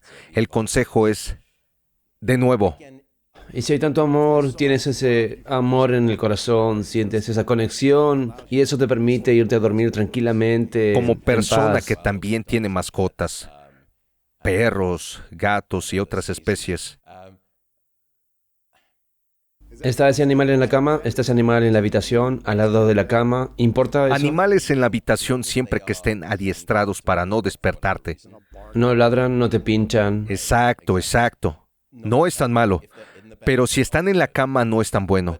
Todo lo que puedo decirte son datos. Si hablamos de alcohol, cafeína, drogas, no es mi responsabilidad como científico del sueño decirle a nadie cómo vivir su vida. No voy a decirle a nadie qué debe o no debe dormir en la misma cama con su pareja o su mascota en la cama. Cada uno debe vivir su vida a su manera. Y lo único que yo hago aquí es proporcionarles la ciencia y los conocimientos sobre el sueño para que puedan tomar una decisión informada sobre cómo quieren vivir su vida. No tengo por qué decirle a nadie cómo vivir su vida. ¿Qué dice la ciencia sobre las personas que viven más tiempo, las que viven en las zonas azules, cómo duermen, qué calidad de sueño tienen? ¿Hay estudios al respecto? Es interesante observar que las zonas azules de algunas de estas comunidades, lo que se suele ver es que duermen 2 veces. Tendrán un largo periodo de sueño por la noche y luego tienen una siesta por la tarde. Hay algunas pruebas fisiológicas de que tal vez fuimos diseñados como especie para dormir la siesta durante el día. Podemos hablar de eso también, pero a tu pregunta, hay una gran isla, no sé si cae en una de las zonas azules, pero ciertamente debería. Es una isla griega llamada Icaria. La gente tiene un estilo de vida maravillosamente saludable, pero también duermen la siesta durante el día. Los hombres allí son casi... Podría estar equivocándome con la estadística, pero tienen casi el doble de probabilidades de llegar a los 80 que cualquier hombre en Estados Unidos. De hecho, la isla ha sido descrita a menudo como el lugar donde la gente se olvida de dormir. ¿No es encantador? Vaya. Probablemente haya otros factores, probablemente están más al sol, están comiendo un cierto estilo de vida de alimentos. Bien, la comida probablemente son más Conexiones activos sociales físicamente. integradas. Conexiones sociales, todos esos factores. ¿Es el sueño una pieza que falta en el rompecabezas explicativo de la ecuación de la zona azul? En realidad nunca se ha estudiado. Debería hablar con Dan Buettner y ver si podemos obtener algunas estadísticas. Mi conjetura es que si sumas todos los factores que tienes ahora, Que son nutrición, conexión social, actividad física. Movimiento, actividad No, física, no depende de la cantidad de luz solar o de lo cerca que estén del Ecuador. exposición a la luz, Sí, este sí. tipo de cosas y tener un propósito en la vida, este tipo de comunidad. Si sumaras todos esos factores y dijeras, cuando los combinas todos, ¿cuánto de la varianza en la esperanza de vida explicas? Tal vez puedes explicar el 80%, puedes predecir con un 80% de precisión la esperanza de vida de un individuo cuando conoces estas 5 cosas, las zonas azules. Eso significa que queda un 20% sobre la mesa. Ahora, ¿el sueño va a acomodar y absorber parte de esa varianza adicional que aún no podemos explicar? Yo creo que sí. Y supongo que no duermen 3 horas por noche, probablemente duermen 7, 8, 9 horas más una siesta. De 6 a 7 horas de sueño por la noche y luego tendrás esa actividad similar en la siesta de la tarde, haciendo exactamente lo que típicamente predecimos, que es entre 7 y 9 horas de sueño. Ahora bien, ¿son aceptables 5 horas de sueño o una siesta de 2 o 3 horas? ¿Son aceptables 6 horas de sueño más una siesta de 1 hora? ¿Sigue siendo aceptable o realmente necesitas 7 horas de sueño profundo por la noche? Y luego, si consigues 30, 90 minutos extra por la tarde, eso es un extra. ¿Cómo funciona eso? Desde luego, tal vez no sea tan grande como el primer ejemplo que diste, algo así como 5 horas por la noche y luego una siesta de 3 horas durante el día. No parece biológicamente, fisiológicamente que estemos diseñados para dormir así, pero si nos fijamos en algunas de las culturas que han sido intocadas por la modernidad, especialmente durante los meses cálidos de verano, pueden tener un periodo en el que tendrán de 6:30 a 7 horas de sueño por la noche y luego una breve siesta por la tarde. Ciertamente parece ser que para el periodo de 24 horas se requiere un mínimo de 7 horas, por lo general en una gran racha de sueño por la noche y luego tal vez una corta muestra de sueño por la tarde en ese comportamiento similar a la siesta. Sin embargo, las siestas pueden ser una arma de doble filo y hay que tener cuidado.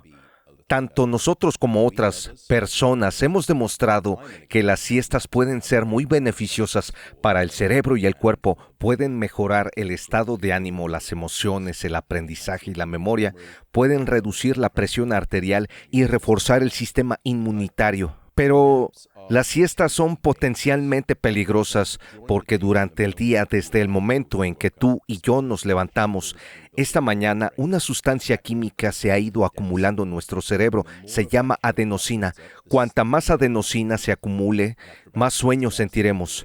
Después de unas 16 horas de estar despierto, deberías sentirte lo suficientemente pesado con esa presión del sueño para quedarte y permanecer dormido. Luego, cuando dormimos, lo que es hermoso es que el sueño le da al cerebro la oportunidad de evacuar toda esa somnolencia, toda esa adenosina del cerebro. Después de unas 8 horas, te has deshecho de 16 horas de somnolencia, de adenosina y te despiertas de forma natural. ¿Por qué está relacionado con las siestas? Porque si duermes una siesta demasiado larga o demasiado tarde durante el día, es como la válvula de una olla a vapor. Eliminas parte de esa somnolencia saludable.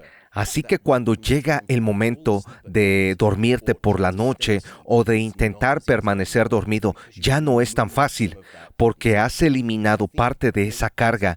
Dormir la siesta tarde o dormir durante demasiado tiempo es como picar algo antes de la comida Sí. principal y te quita el apetito de sueño.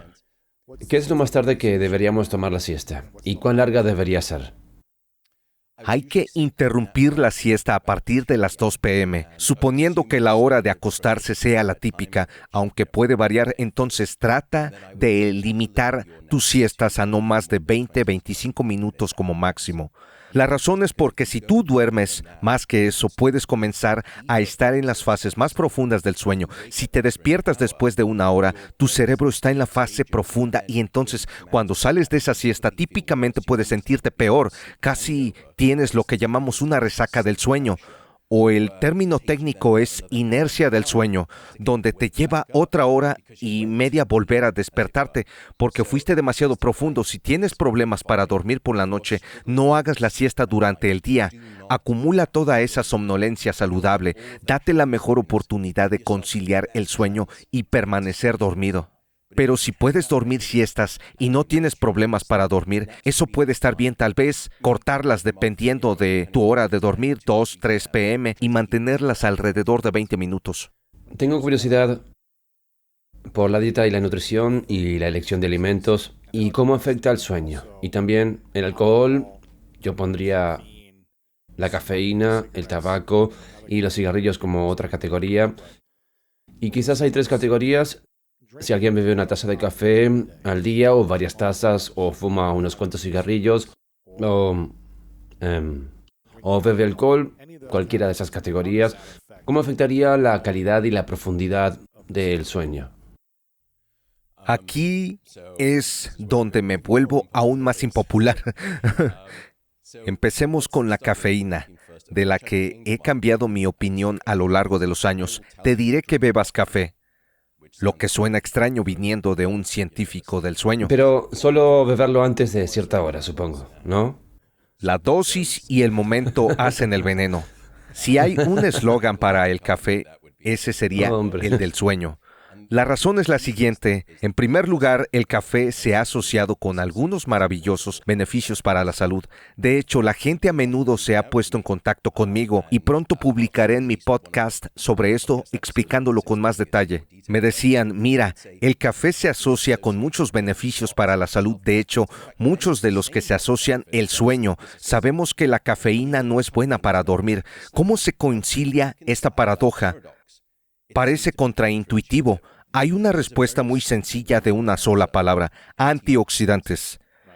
Porque resulta que el grano de café ha tenido que cargar ahora con el peso de infundir a la mayoría de las personas que siguen una dieta pobre como su principal fuente de antioxidantes cada día. De hecho, si nos fijamos en Estados Unidos, y lo mismo ocurre en muchos países europeos, no comemos alimentos integrales, nutrientes y antioxidantes. Convertimos el grano de café en la principal fuente de la mayoría de nuestros antioxidantes. No es la cafeína la que causa la asociación entre el café y la buena salud, son los antioxidantes. Una demostración de ello es el café descafeinado, que sigue conteniendo los antioxidantes y se sigue asociando con muchos de los mismos beneficios para la salud. Interesante. Ciertamente, a la mayoría de nosotros le gustará despertarse disfrutando de un café o 2 por la mañana, y eso es genial. Definitivamente lo hacen, no hay problema. Ten en cuenta si eres sensible o no, depende de tus genes. Un gen del hígado que dicta a la enzima citocroma P450 que degrada ciertos compuestos. Hay un gen que si tienes una variante de la misma, el gen se llama CYP1A2. Si estoy recibiendo mis genes NERD correctamente, si tienes una versión de eso, metabolizas la cafeína muy rápidamente. Si tienes otra versión, metabolizas la cafeína muy lentamente. Desafortunadamente, yo soy una de esas personas que metaboliza la cafeína lentamente y puedo tomar una taza de café descafeinado, pero si tomo una taza de café por la mañana, en la mayoría de los casos, no afectará a mi sueño por la noche. Permítanme volver a la parte de la dosis y el veneno. Uno de los problemas de la cafeína es que tiene una vida media en el adulto medio de 5 a 6 horas. Lo que significa que tiene un cuarto de vida de unas 10 a 12 horas. Si te tomas una taza de café a mediodía, una cuarta parte de esa cafeína seguirá circulando por tu cerebro a medianoche. No puede ser. Una taza de café al mediodía equivaldría a, al meterse en la cama, a veces no lo noto, antes de apagar la luz, uno se toma una cuarta taza de café de Starbucks y espera dormir por la noche, cosa que tal vez no ocurra. La primera cuestión es la duración de su acción. La segunda preocupación con la cafeína es que algunas personas dirán, mira, puedo tomarme un expreso con la cena, me duermo bien y me quedo dormido, no hay problema. Incluso si eso es cierto, lo que hemos descubierto es que la cafeína puede disminuir la cantidad de sueño profundo que se obtiene. Si te despiertas a la mañana siguiente y no recuerdas haber tenido dificultades para conciliar el sueño, no recuerdas despertarte y encontrar dificultades para volver a dormirte, pero no te sientes renovado, ahora te tomas 2 tazas de café en lugar de una por la mañana. Solo para darte un contexto, disminuir tu sueño profundo en un 20%, que es lo que la cafeína puede hacer por la noche, tendría que envejecerte unos 15 años, o puedes hacerlo cada noche con una taza de café. No. Así que, ¿vas a tomar café? ¿Tomártelo antes de, qué, las 10 de la mañana? Bueno, revisa cómo está tu sensibilidad. Ciertamente yo desearía para la mayoría de la gente, asumiendo 1 hora de acostarse, de cortarlo antes del mediodía, limitarse a un máximo de 2 o 3 tazas si puedes. Encontramos esas asociaciones de la salud con tazas de café. Una vez que pasas de 3 a 2 tazas, comienzas a ir en la dirección opuesta y no tiene esos beneficios para la salud. Y si vas a tomar un capuchino por la noche, hazlo descafeinado. Toma descafeinado, al final no sabe tan mal y te salvará el sueño, ¿sí? Y luego puedo pasar al alcohol si quieres. Sí, por favor. Y seguir así con la lista. Bueno, en realidad nunca la mayoría de la gente sabe en mi vida y también mi programa que nunca me he emborrachado.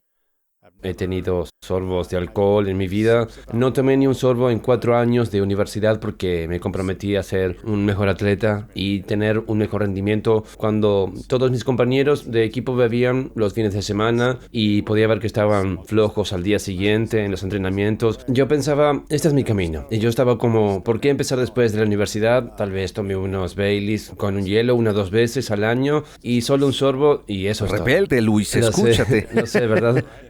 Y es un poco de leche azucarada o algo así. Siempre he pensado, parece que la gente no toma buenas decisiones o no se despierta mejor después de tomar alcohol.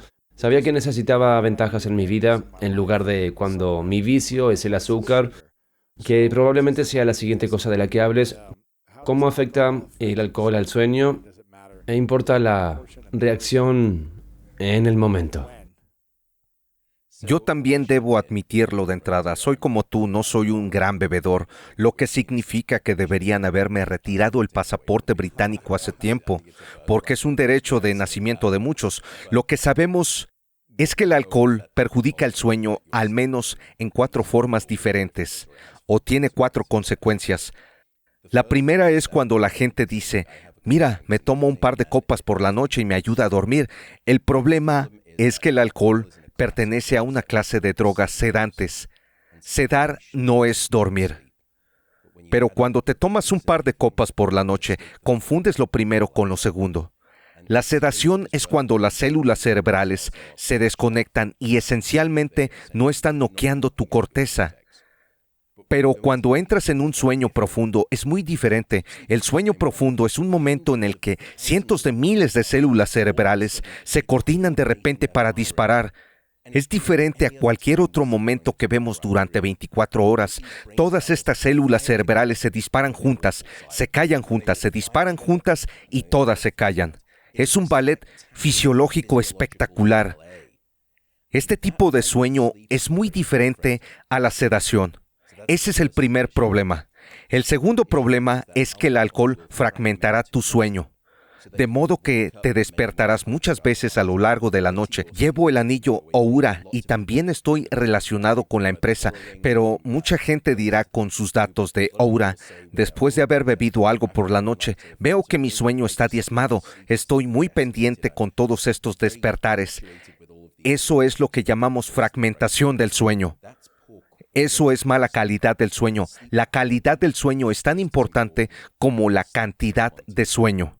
El tercer problema con el alcohol es que es muy bueno en la supresión de su sueño REM, que hemos hablado tienen muchos beneficios, por cierto, incluyendo otros beneficios abajo en el cuerpo. Sabemos que es durante el sueño cuando el cuerpo libera la mayor cantidad de testosterona, tanto en hombres como en mujeres. Si estás bloqueando tu sueño y estás bebiendo particularmente en el contexto atlético, necesitas esa testosterona para la recuperación, la restitución de la masa muscular y el crecimiento muscular. Luego, la cosa final, volviendo al crecimiento muscular, es que si se ata a la gente con el alcohol por la noche, la interrupción del sueño como consecuencia en ciertas fases del sueño puede causar un 50% en el deterioro de la cantidad de hormona de crecimiento que se libera, 5-0% por la noche. De nuevo, quiero retroceder aquí y realmente es importante. No quiero ser puritano y no quiero mover el dedo. La vida hay que vivirla hasta cierto punto. Vive tu vida y no dejes que nadie te diga cómo quieres vivir tu vida mientras no hagas daño a nadie haciendo nada malo. Vive tu vida como quieras. Vive tu vida sin causar ningún daño a nadie. Pero hay que entender las consecuencias de lo que dicen los datos, que la gente hace ciertas cosas, tiende a no vivir tanto o tener un sueño de peor calidad o a envejecer más rápido según los datos. Tal vez algunas personas pueden salirse con la suya, con ciertas cosas, o vivir un poco más y tomar una copa de vino cada noche, pero tienen todo lo demás en su vida a su favor o algo así.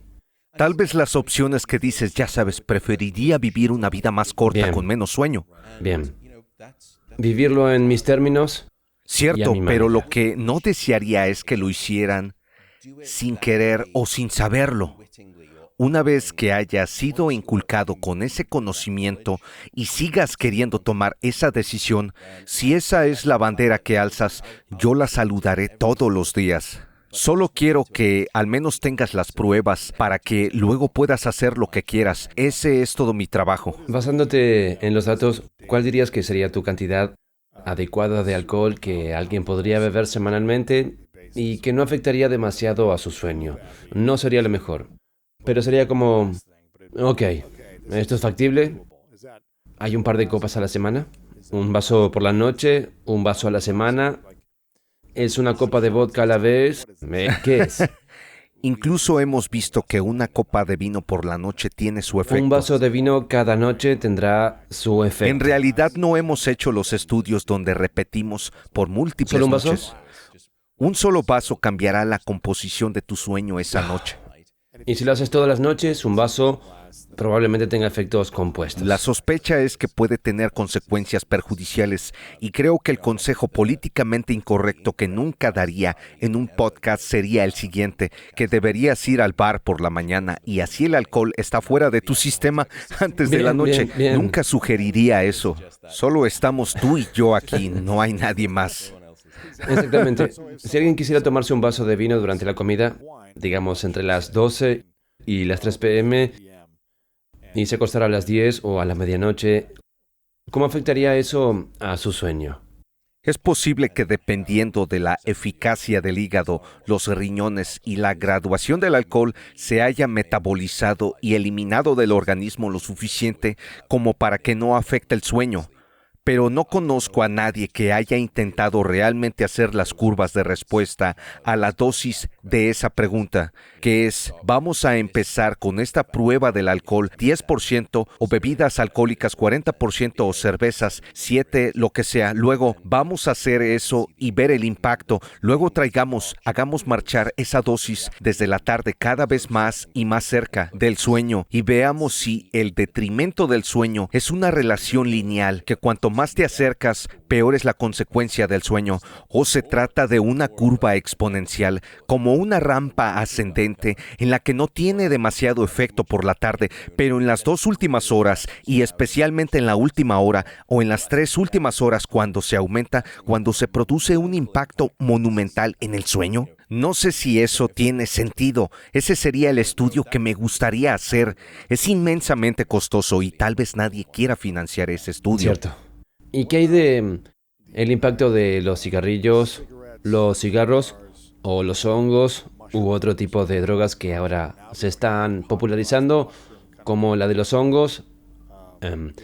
No de la ayahuasca, sino lo que hay entre los hongos y la ayahuasca, como ese tipo de drogas, o incluso la marihuana. ¿Cómo afecta eso a la calidad del sueño? Cada vez hay más pruebas sobre el CBD y el THC. La mejor evidencia que tenemos hasta ahora es sobre el THC, que es el tetrahidrocannabidol, que es el componente psicoactivo de la marihuana. Esa es la parte que te droga. Sabemos que desgraciadamente no es bueno para dormir por al menos dos razones. En primer lugar, la gente dirá, me ayuda a dormir más rápido y parece que acelera el inicio del sueño. El problema es que desarrolla una tolerancia, una dependencia muy rápidamente. Luego, cuando dejas de consumirla, tienes un insomnio horrible. Por lo tanto, tienes que volver a consumirla. Desarrollas una dependencia de la droga. Por eso no la aconsejamos. La segunda es que el THC, al igual que el alcohol, pero a través de una vía mecanicista diferente, parece ser muy buena para bloquear el sueño REM. Desafortunadamente, el THC no es aconsejable desde una perspectiva científica. El CBD, sin embargo, es interesante. No soy médico y nada de lo que digo aquí o en cualquier otro lugar es consejo prescriptivo o consejo médico. Pero los datos científicos sobre el CBD están empezando a ser bastante interesantes. Muchas personas han sugerido que lo usan y les ayuda a dormir. Si nos fijamos en algunos de los estudios con animales en dosis más altas, el CBD parece mejorar algunos aspectos del sueño profundo de calidad. La dosis también es interesante. Sin embargo, y esto no se ha hablado mucho en la comunidad y es injusto, en dosis bajas, el CBD puede promover la vigilia, puede mantenerte despierto, mientras que en dosis más altas puede ser más soporífero, puede ser más lo que llamamos somonígeno y aumentar el sueño. La cuestión entonces para mí es que si esos datos son reales, empezaré a creerlos más si se me ocurre un mecanismo fisiológico plausible que lo sustente. Después de investigar mucho en esta área y leer, hay al menos dos posibilidades no mutuamente excluyentes de por qué el CBD puede ser, y no creo que haya ni de lejos suficientes datos que sugieren que lo hace, pero puede tener un efecto. La primera es que parece ser un muy poderoso ansiolítico. En otras palabras, disminuye la ansiedad. Hay una gran ciencia en torno al CBD y la ansiedad en este momento. Hemos hablado antes de cómo uno se vuelve emocionalmente irracional sin dormir lo suficiente. En parte se debe a que un centro emocional profundo llamado amígdala entra en erupción y se vuelve al menos un 60% más reactivo cuando no se duerme lo suficiente. Ese mismo epicentro emocional, la amígdala, se calma con el CBD. Grandes estudios, sabemos y hablamos antes de que la ansiedad es una de las raíces por las que se llega al insomnio. Tiene un beneficio potencial indirecto y es que tranquiliza el sistema nervioso, reduce la ansiedad y cuando eliminas el obstáculo de la ansiedad entras en el rico mundo del sueño. El segundo es un mecanismo más directo y tiene que ver con algo llamado temperatura, porque el cerebro y el cuerpo necesitan bajar su temperatura central alrededor de 1 grado Celsius o unos 2 o 3 grados Fahrenheit para que duermas profundamente durante la noche. Por eso siempre te resultará más fácil dormirte en una habitación demasiado fría que en una demasiado caliente. ¿Y cuál es la temperatura ideal? Es diferente para cada persona. Los hombres suelen tener más calor que las mujeres, pero en promedio lo que encontramos es que una temperatura en el dormitorio entre 62 y 65 grados Fahrenheit, que es bastante frío, y un poco más de 18 grados Celsius. Si te preocupa, no hay problema. Puedes llevarte una bolsa de agua caliente a la cama, puedes ponerla al final, calentar los pies, ponerte medias gruesas, pero para la temperatura ambiente eso parece ser lo ideal. 65 a 62. Sí. Vaya. Sin embargo, una de las cosas interesantes del CBD es que parece tener lo que llamamos un perfil hipotérmico. En otras palabras, baja la temperatura corporal. Y por cierto, esta es la razón por la que la gente piensa, mira, Si me doy un baño caliente o una ducha antes de acostarme por la noche, me duermo más rápido y parece que duermo mejor. Y parte de la razón por la que piensas eso es porque sales del baño, estás caliente, te metes bajo las sábanas y te quedas dormido. Es exactamente lo contrario. De hecho, lo que ocurre es que cuando estás en el baño o en la ducha, toda la sangre sale a la superficie de la piel. Mejillas sonrojadas, manos rojas, cara roja. Eso significa que has encantado a toda la sangre fuera del núcleo de tu cuerpo a la superficie. Cuando sales del baño, la superficie de la piel irradia el calor del centro de tu cuerpo. Después de un baño caliente, la temperatura de tu cuerpo cae en picada. Esa es la razón por la que duermes mejor. Es tan fiable que lo llamamos el efecto de baño caliente en la ciencia del sueño. ¿Es mejor darse un baño caliente o una ducha fría antes de acostarse? Las duchas frías no, porque suelen ser lo contrario. En primer lugar, las duchas frías te activarán y crearán una respuesta cerebral que incluye un neuroquímico llamado neropinefrina, que es una sustancia química que activa la alerta. En segundo lugar, cuando te duchas con agua fría, tu piel se vuelve más blanca y lo que sucederá es que el cuerpo está haciendo vasoconstrucción. Está cerrando todos los vasos sanguíneos porque está tratando de mantener su calor. Retiras el calor al núcleo del cuerpo y atrapas el calor. Por lo tanto, un baño o una ducha caliente cuando intentas acostarte por la noche suele ser la mejor receta. ¿Y qué pasa con la nicotina? Los efectos de la nicotina, ya sea el vapeo en los cigarrillos, ¿cómo afecta el sueño?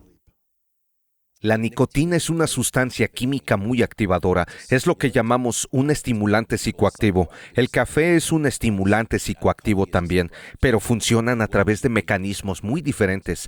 La nicotina se une a receptores específicos en el cerebro que pueden activarlo, llamados receptores nicotínicos. Lo que típicamente encontramos es que fumar antes de acostarse generalmente creará interrupción del sueño y activará el cerebro. Hará más difícil conciliar el sueño. Pero la parte difícil es la abstinencia, lo mismo con muchas drogas. Cuando estás tratando de dejar de fumar, el sueño se interrumpe como consecuencia de la abstinencia. Encontramos en estudios con adictos a la cocaína, encontramos que la gravedad de su interrupción del sueño durante la abstinencia predice su recaída. Siento que puedo relajarme y dormir de nuevo. Sí. O es que cuando no duermes bien, estás predispuesto a tomar malas decisiones, se vuelven más impulsivos y hemos visto esto en individuos sanos. Si los privas del sueño, los circuitos de dopamina en el cerebro que buscan recompensas, impulsos, que toman riesgos, estos circuitos del cerebro se vuelven hiperactivos e hipersensibles. Cuando estás pasando por la abstinencia, tu sueño se interrumpe. Lo lamentable es que te vuelves más sensible a la recompensa y más impulsivo. Te falta autocontrol. No es de extrañar que prediga la recaída.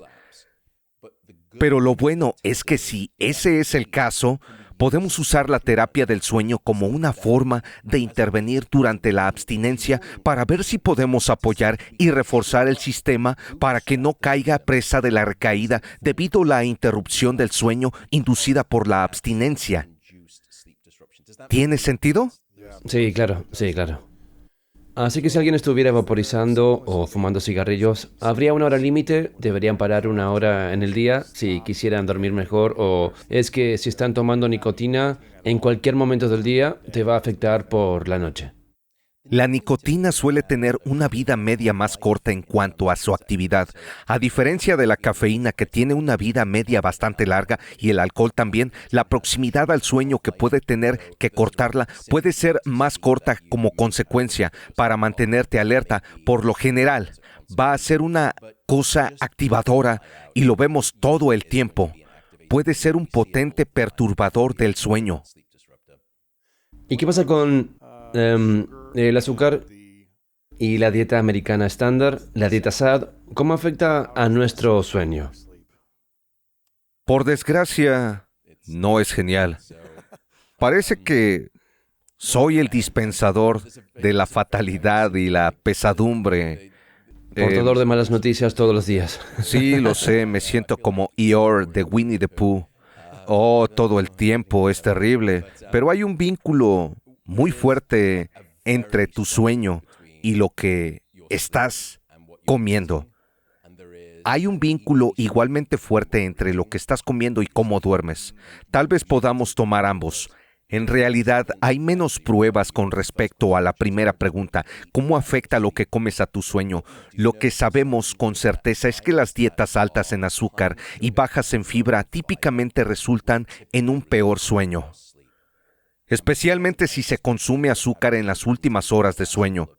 Por parte de la razón por la que esto es cierto, aunque todavía no tenemos evidencia, es que el azúcar es una muy buena manera de liberar energía y aumentar la temperatura central del cuerpo. De lo que acabamos de hablar es que cuando te vas a dormir necesitas bajar tu temperatura corporal central y esa puede ser una de las muchas consecuencias. Tratar de Así conseguir... que si vas a tomar azúcar, intenta esperar, hazlo 2 o 3 horas antes de que te vayas a dormir. Sería aconsejable, sí. Y no comas a la medianoche y luego esperes 3 horas para dormir. No, según mis conocimientos científicos, eso tampoco sería aconsejable. ¿Y la comida en general? ¿Hay algún momento en el que se deba dejar de comer antes de dormir? Muy buena pregunta. Esa es una especie de mito cuando nos fijamos en los datos que podría romper. La gente dice que hay que dejar de comer 3 o 4 horas antes de acostarte y eso es lo óptimo. Si nos fijamos en los estudios, se puede ir tan cerca como 1 hora antes de comer en la cama y no parece tener un impacto. Una vez que te acercas a 1 hora, sí parece tener consecuencias negativas.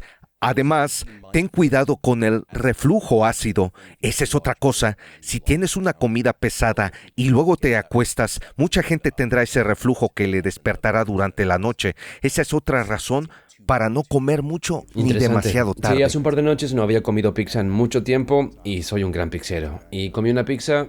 Llegó 2 horas tarde, se suponía que tenía que llegar a las 8 y luego la entrega se complicó. De todos modos, llegó como a las 11:30 y yo estaba como, ¿me como esto ahora?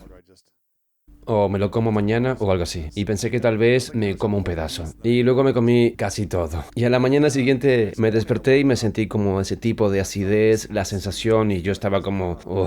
No me despertó en medio de la noche, pero lo sentía a la mañana Bueno, al siguiente. menos no lo recuerdas. Sí. Esa es una de las ventajas también. Es que no recuerdas despertarte, pero si tuviéramos Sí. un anillo de seguimiento del sueño contigo, es probable que hubiéramos visto algo de ese sueño Sí, agitado. pero también sentí que a la mañana siguiente, durante un par de horas, me sentí incómodo, sintiendo ese tipo de sensación ácida, así que eso es interesante. Sí, con el tiempo podemos romper un poco de ese mito. También el tiempo restringido para comer, que ha sido algo grande últimamente. Los ¿Te estudios refieres al son ayuno grandes. intermitente o...? Sí, más o menos. Yo diría que es el tiempo de alimentación restringida en lugar de ayuno intermitente. Porque para llamarlo Sí. ayuno no tienes que comer por unas 36 horas. Sí. Pero la alimentación restringida en el tiempo tiene un gran trabajo. Mi buen colega Sachi Panda en San Diego ha hecho un trabajo increíble en modelos animales. David Sinclair tiene grandes datos también. Es genial. Dr. Jensen Fan. Sí. Sí, exacto, esta gente es genial, pero lo interesante es que esos beneficios para la salud son muy claros en múltiples métricas de salud corporal y luego algo de salud cerebral. Pero cuando nos fijamos en los datos del sueño, hay 3 estudios hasta ahora que son los estudios cuidadosamente controlados. 2 de los 3 fueron en poblaciones obesas, 1 de los 3 fueron en individuos de peso saludable y lo que encontraron fue que la restricción del tiempo de comida ¿De no verdad? ofrecía beneficios para el sueño. Ahora bien, no es que la restricción horaria diera o causara algún prejuicio al sueño, simplemente no ofreció ningún beneficio. Eso no significa que yo esté en contra de la restricción horaria, pero en términos de sueño, desafortunadamente no Es parece curioso. ser así. Oyes a la gente que hace ayuno intermitente o restrictivo en el tiempo, comer restrictivo en el tiempo, decir, duermo de maravilla, duermo tan bien cuando lo hago. Así que tal vez es solo un efecto placebo o algo así, o... También hay una íntima variabilidad individual. Para algunas personas no tengo ninguna duda de que tal vez crea un sueño objetivamente bueno, pero también debería señalar que el efecto placebo es el efecto más fiable de toda la farmacología. Exacto. O tal vez no estás comiendo más tarde en la noche porque no estás comiendo en general y tal vez tu cuerpo no está metabolizando algo cuando estás a punto de ir a la cama y no sé, tal vez no estás trabajando tan duro el cuerpo y por lo tanto eres capaz de conseguir una temperatura más fresca, no sé. pero es interesante. Tiempo restringido comiendo, sí, pero podemos darle la vuelta a la moneda. Entonces, ese es el impacto del sueño en la forma de comer. Está muy bien resuelto. Entonces, si no duermes bien, tiendes a comer cosas que te dan más energía, como azúcar y carbohidratos, y nunca es suficiente y sigues comiendo más. Ese tipo de ¿Dije ciclo. que debería ser un científico del sueño? Entonces lo has acertado. En primer lugar, descubrimos que las hormonas que regulan el apetito van en direcciones opuestas cuando no duermes bien.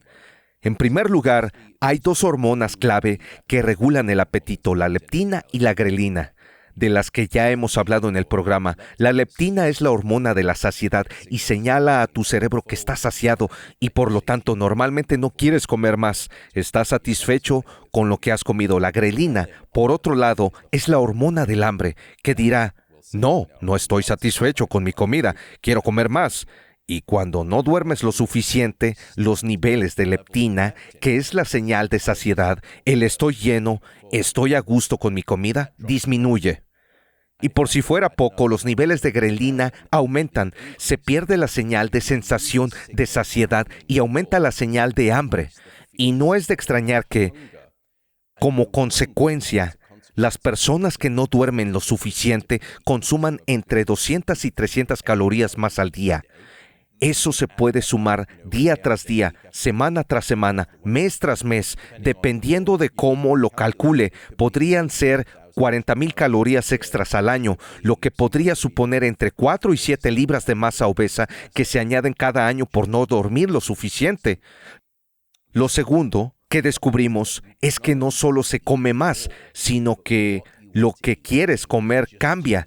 Tal y como tú lo has descrito, tus preferencias alimentarias no solo cambian a comer más, sino que también comes más de las cosas que llamamos obesogénicos. Bien. Por eso, cuando has dormido poco, empiezas a buscar azúcares simples, carbohidratos pesados en lugar de alimentos ricos en proteínas. Sí. Las verduras y frutas, nueces y semillas. Exacto. Ahora estás buscando este tipo de helado y galletas en lugar de las verduras y el puñado de frutos secos. Ese es el segundo problema con el sueño insuficiente. El tercer problema que hemos descubierto es la dieta. Es fascinante. Si tomo a un individuo que no duerme lo suficiente y está a dieta tratando de perder peso y controlando lo que come, desafortunadamente el 70% del peso que pierde vendrá de la masa muscular magra, no grasa. En otras palabras, cuando estás Sin dormir bien.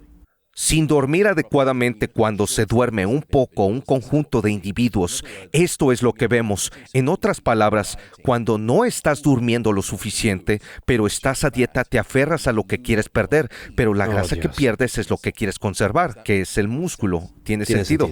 Me entristece. Lo sé, soy totalmente deprimente.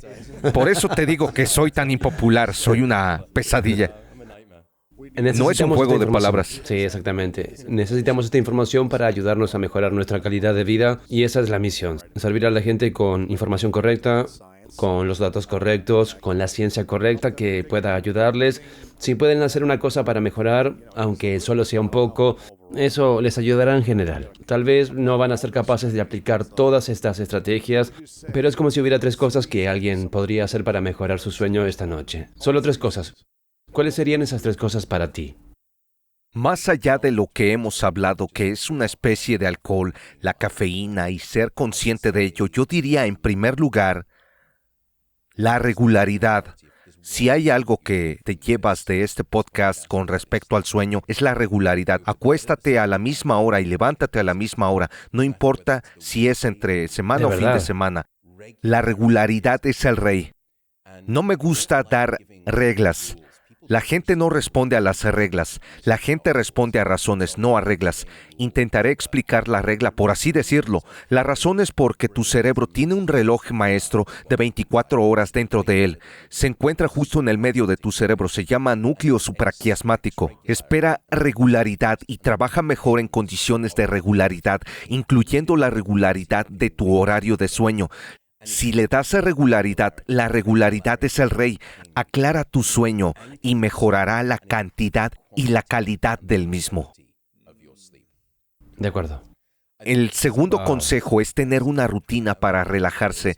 Muchos de nosotros pensamos en el sueño casi como un interruptor de luz que estamos corriendo durante el día. Estamos desesperadamente ocupados. Nos metemos en la cama, apagamos la luz y pensamos que el sueño debería ser como ese mismo interruptor de luz. Dormir es mucho más parecido a aterrizar un avión. Se necesita tiempo para que tu cerebro descienda a tierra firme, lo que llamamos buen sueño por la noche. Hacemos esto con los niños, por supuesto. Seguimos la rutina, los bañamos y los metemos en la cama, luego les leemos y luego un poco y poco.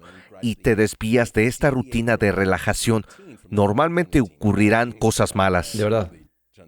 ¿Cuánto debe durar esa rutina? ¿Por qué no lo hacemos con los Sí. humanos? ¿Y cuánto debe durar esa rutina? Eso puede ser 10 minutos, puede ser una hora, ¿importa? Busca lo que te funcionó. Intenta pensar en algún tipo de rutina de 30 a 20 minutos, ya sea tomar un baño. He descubierto que la meditación es increíblemente poderosa. Me gusta mucho la aplicación de Headspace y sé que has tenido a Andy en el programa también. Fantástico, maravilloso individuo haciendo grandes cosas. La meditación antes de acostarse, estiramientos, algún tipo de rutina de relajación.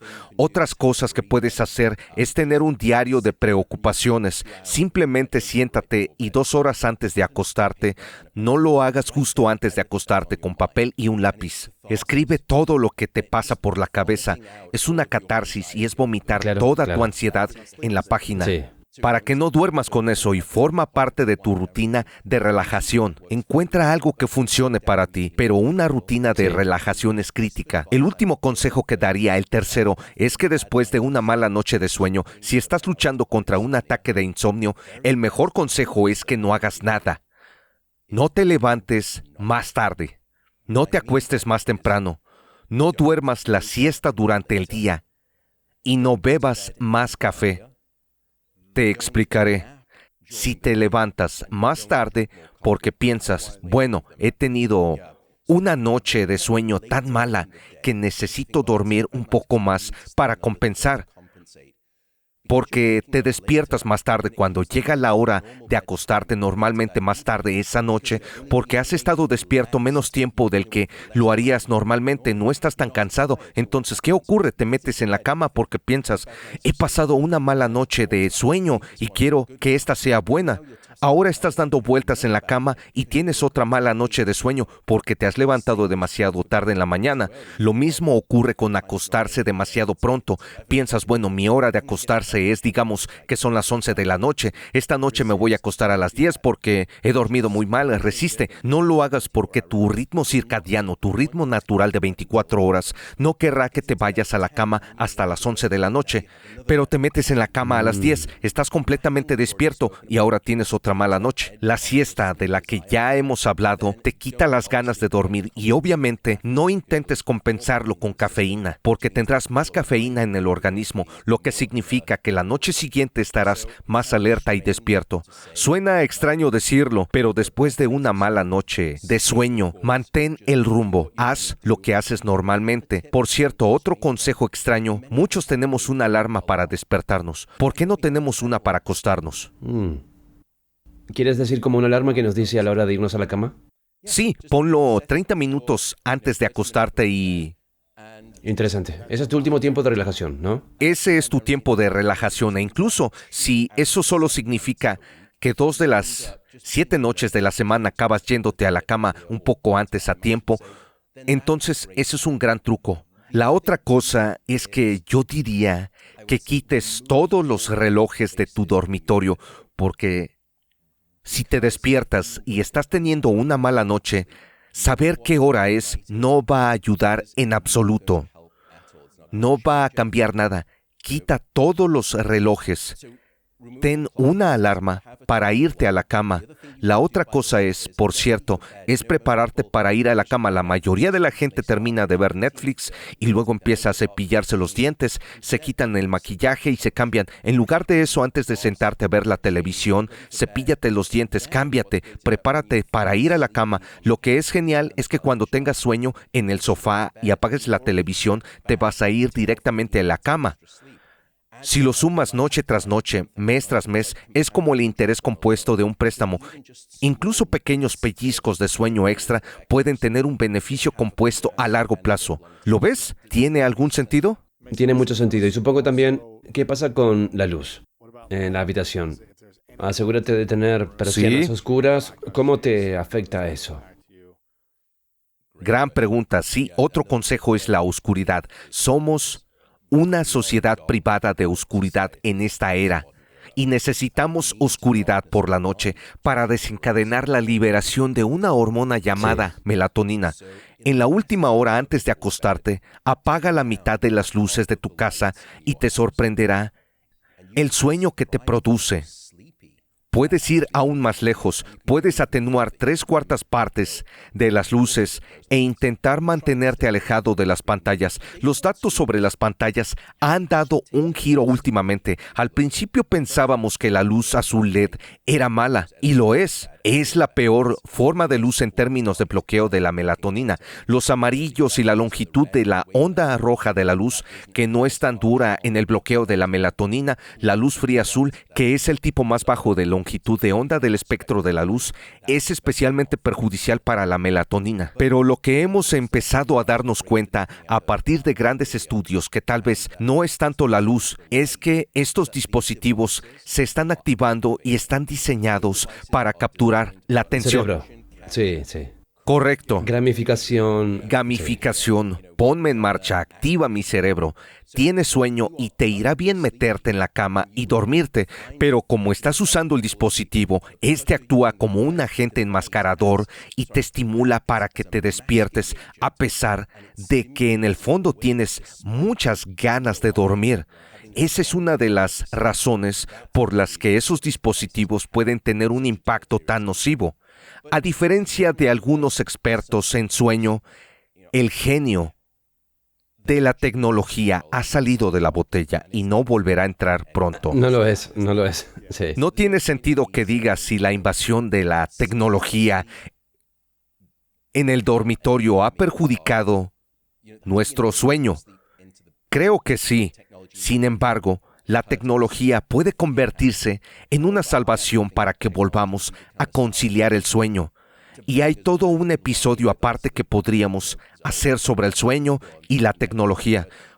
Volviendo a tu punto de vista, la oscuridad nocturna es la clave y mantenerla. Intenta bloquear todas esas pequeñas luces de tu dormitorio.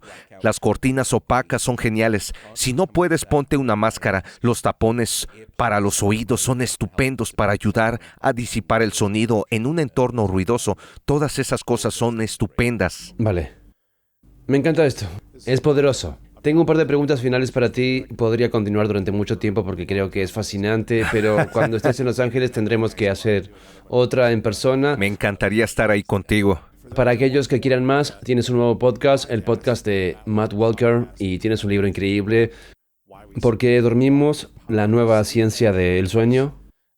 Y recomiendo encarecidamente a la gente que se suscriba a tu programa y te siga en las redes sociales y consiga el libro para sí mismo o para sus amigos.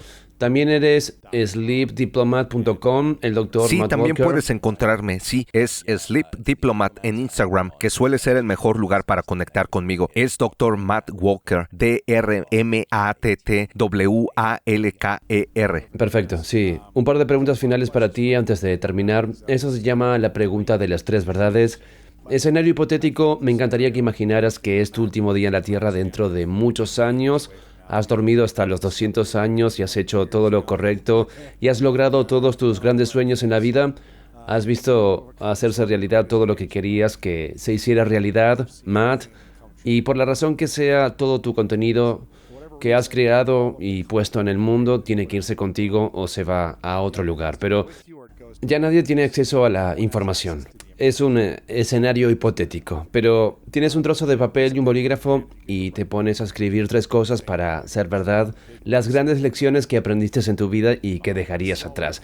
Y eso es todo lo que tendríamos como información que dejarías atrás. ¿Cuáles dirías que serían esas 3 verdades para ti? Yo diría aceptación en lugar de negación. Diría preguntas en vez de consejos.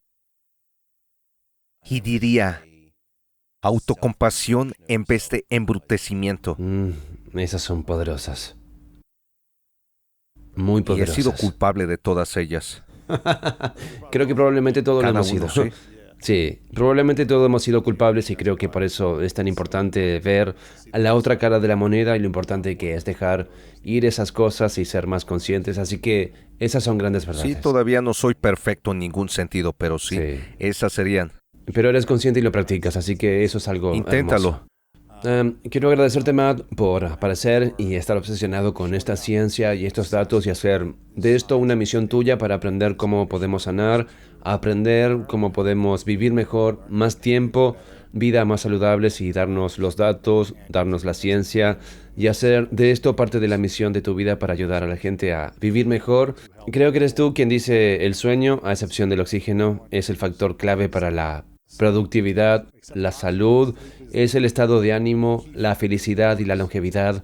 Así que le agradezco que investigues constantemente, que busques más formas de optimizar, especialmente a medida que avanza la tecnología y entran en juego más retos y complicaciones y distracciones y una mala alimentación, nutrición y medicamentos, y que nos ofrezcas la investigación y la ciencia para ayudarnos a tomar mejores decisiones en nuestra vida. Así que realmente te reconozco por todo lo que estás haciendo. Me Y- subo a los hombros de algunas personas maravillosas, todos mis colegas y científicos del sueño, y solo intento poner un granito de arena para reunir a la humanidad con el sueño del que tan desesperadamente carece. Absolutamente, absolutamente.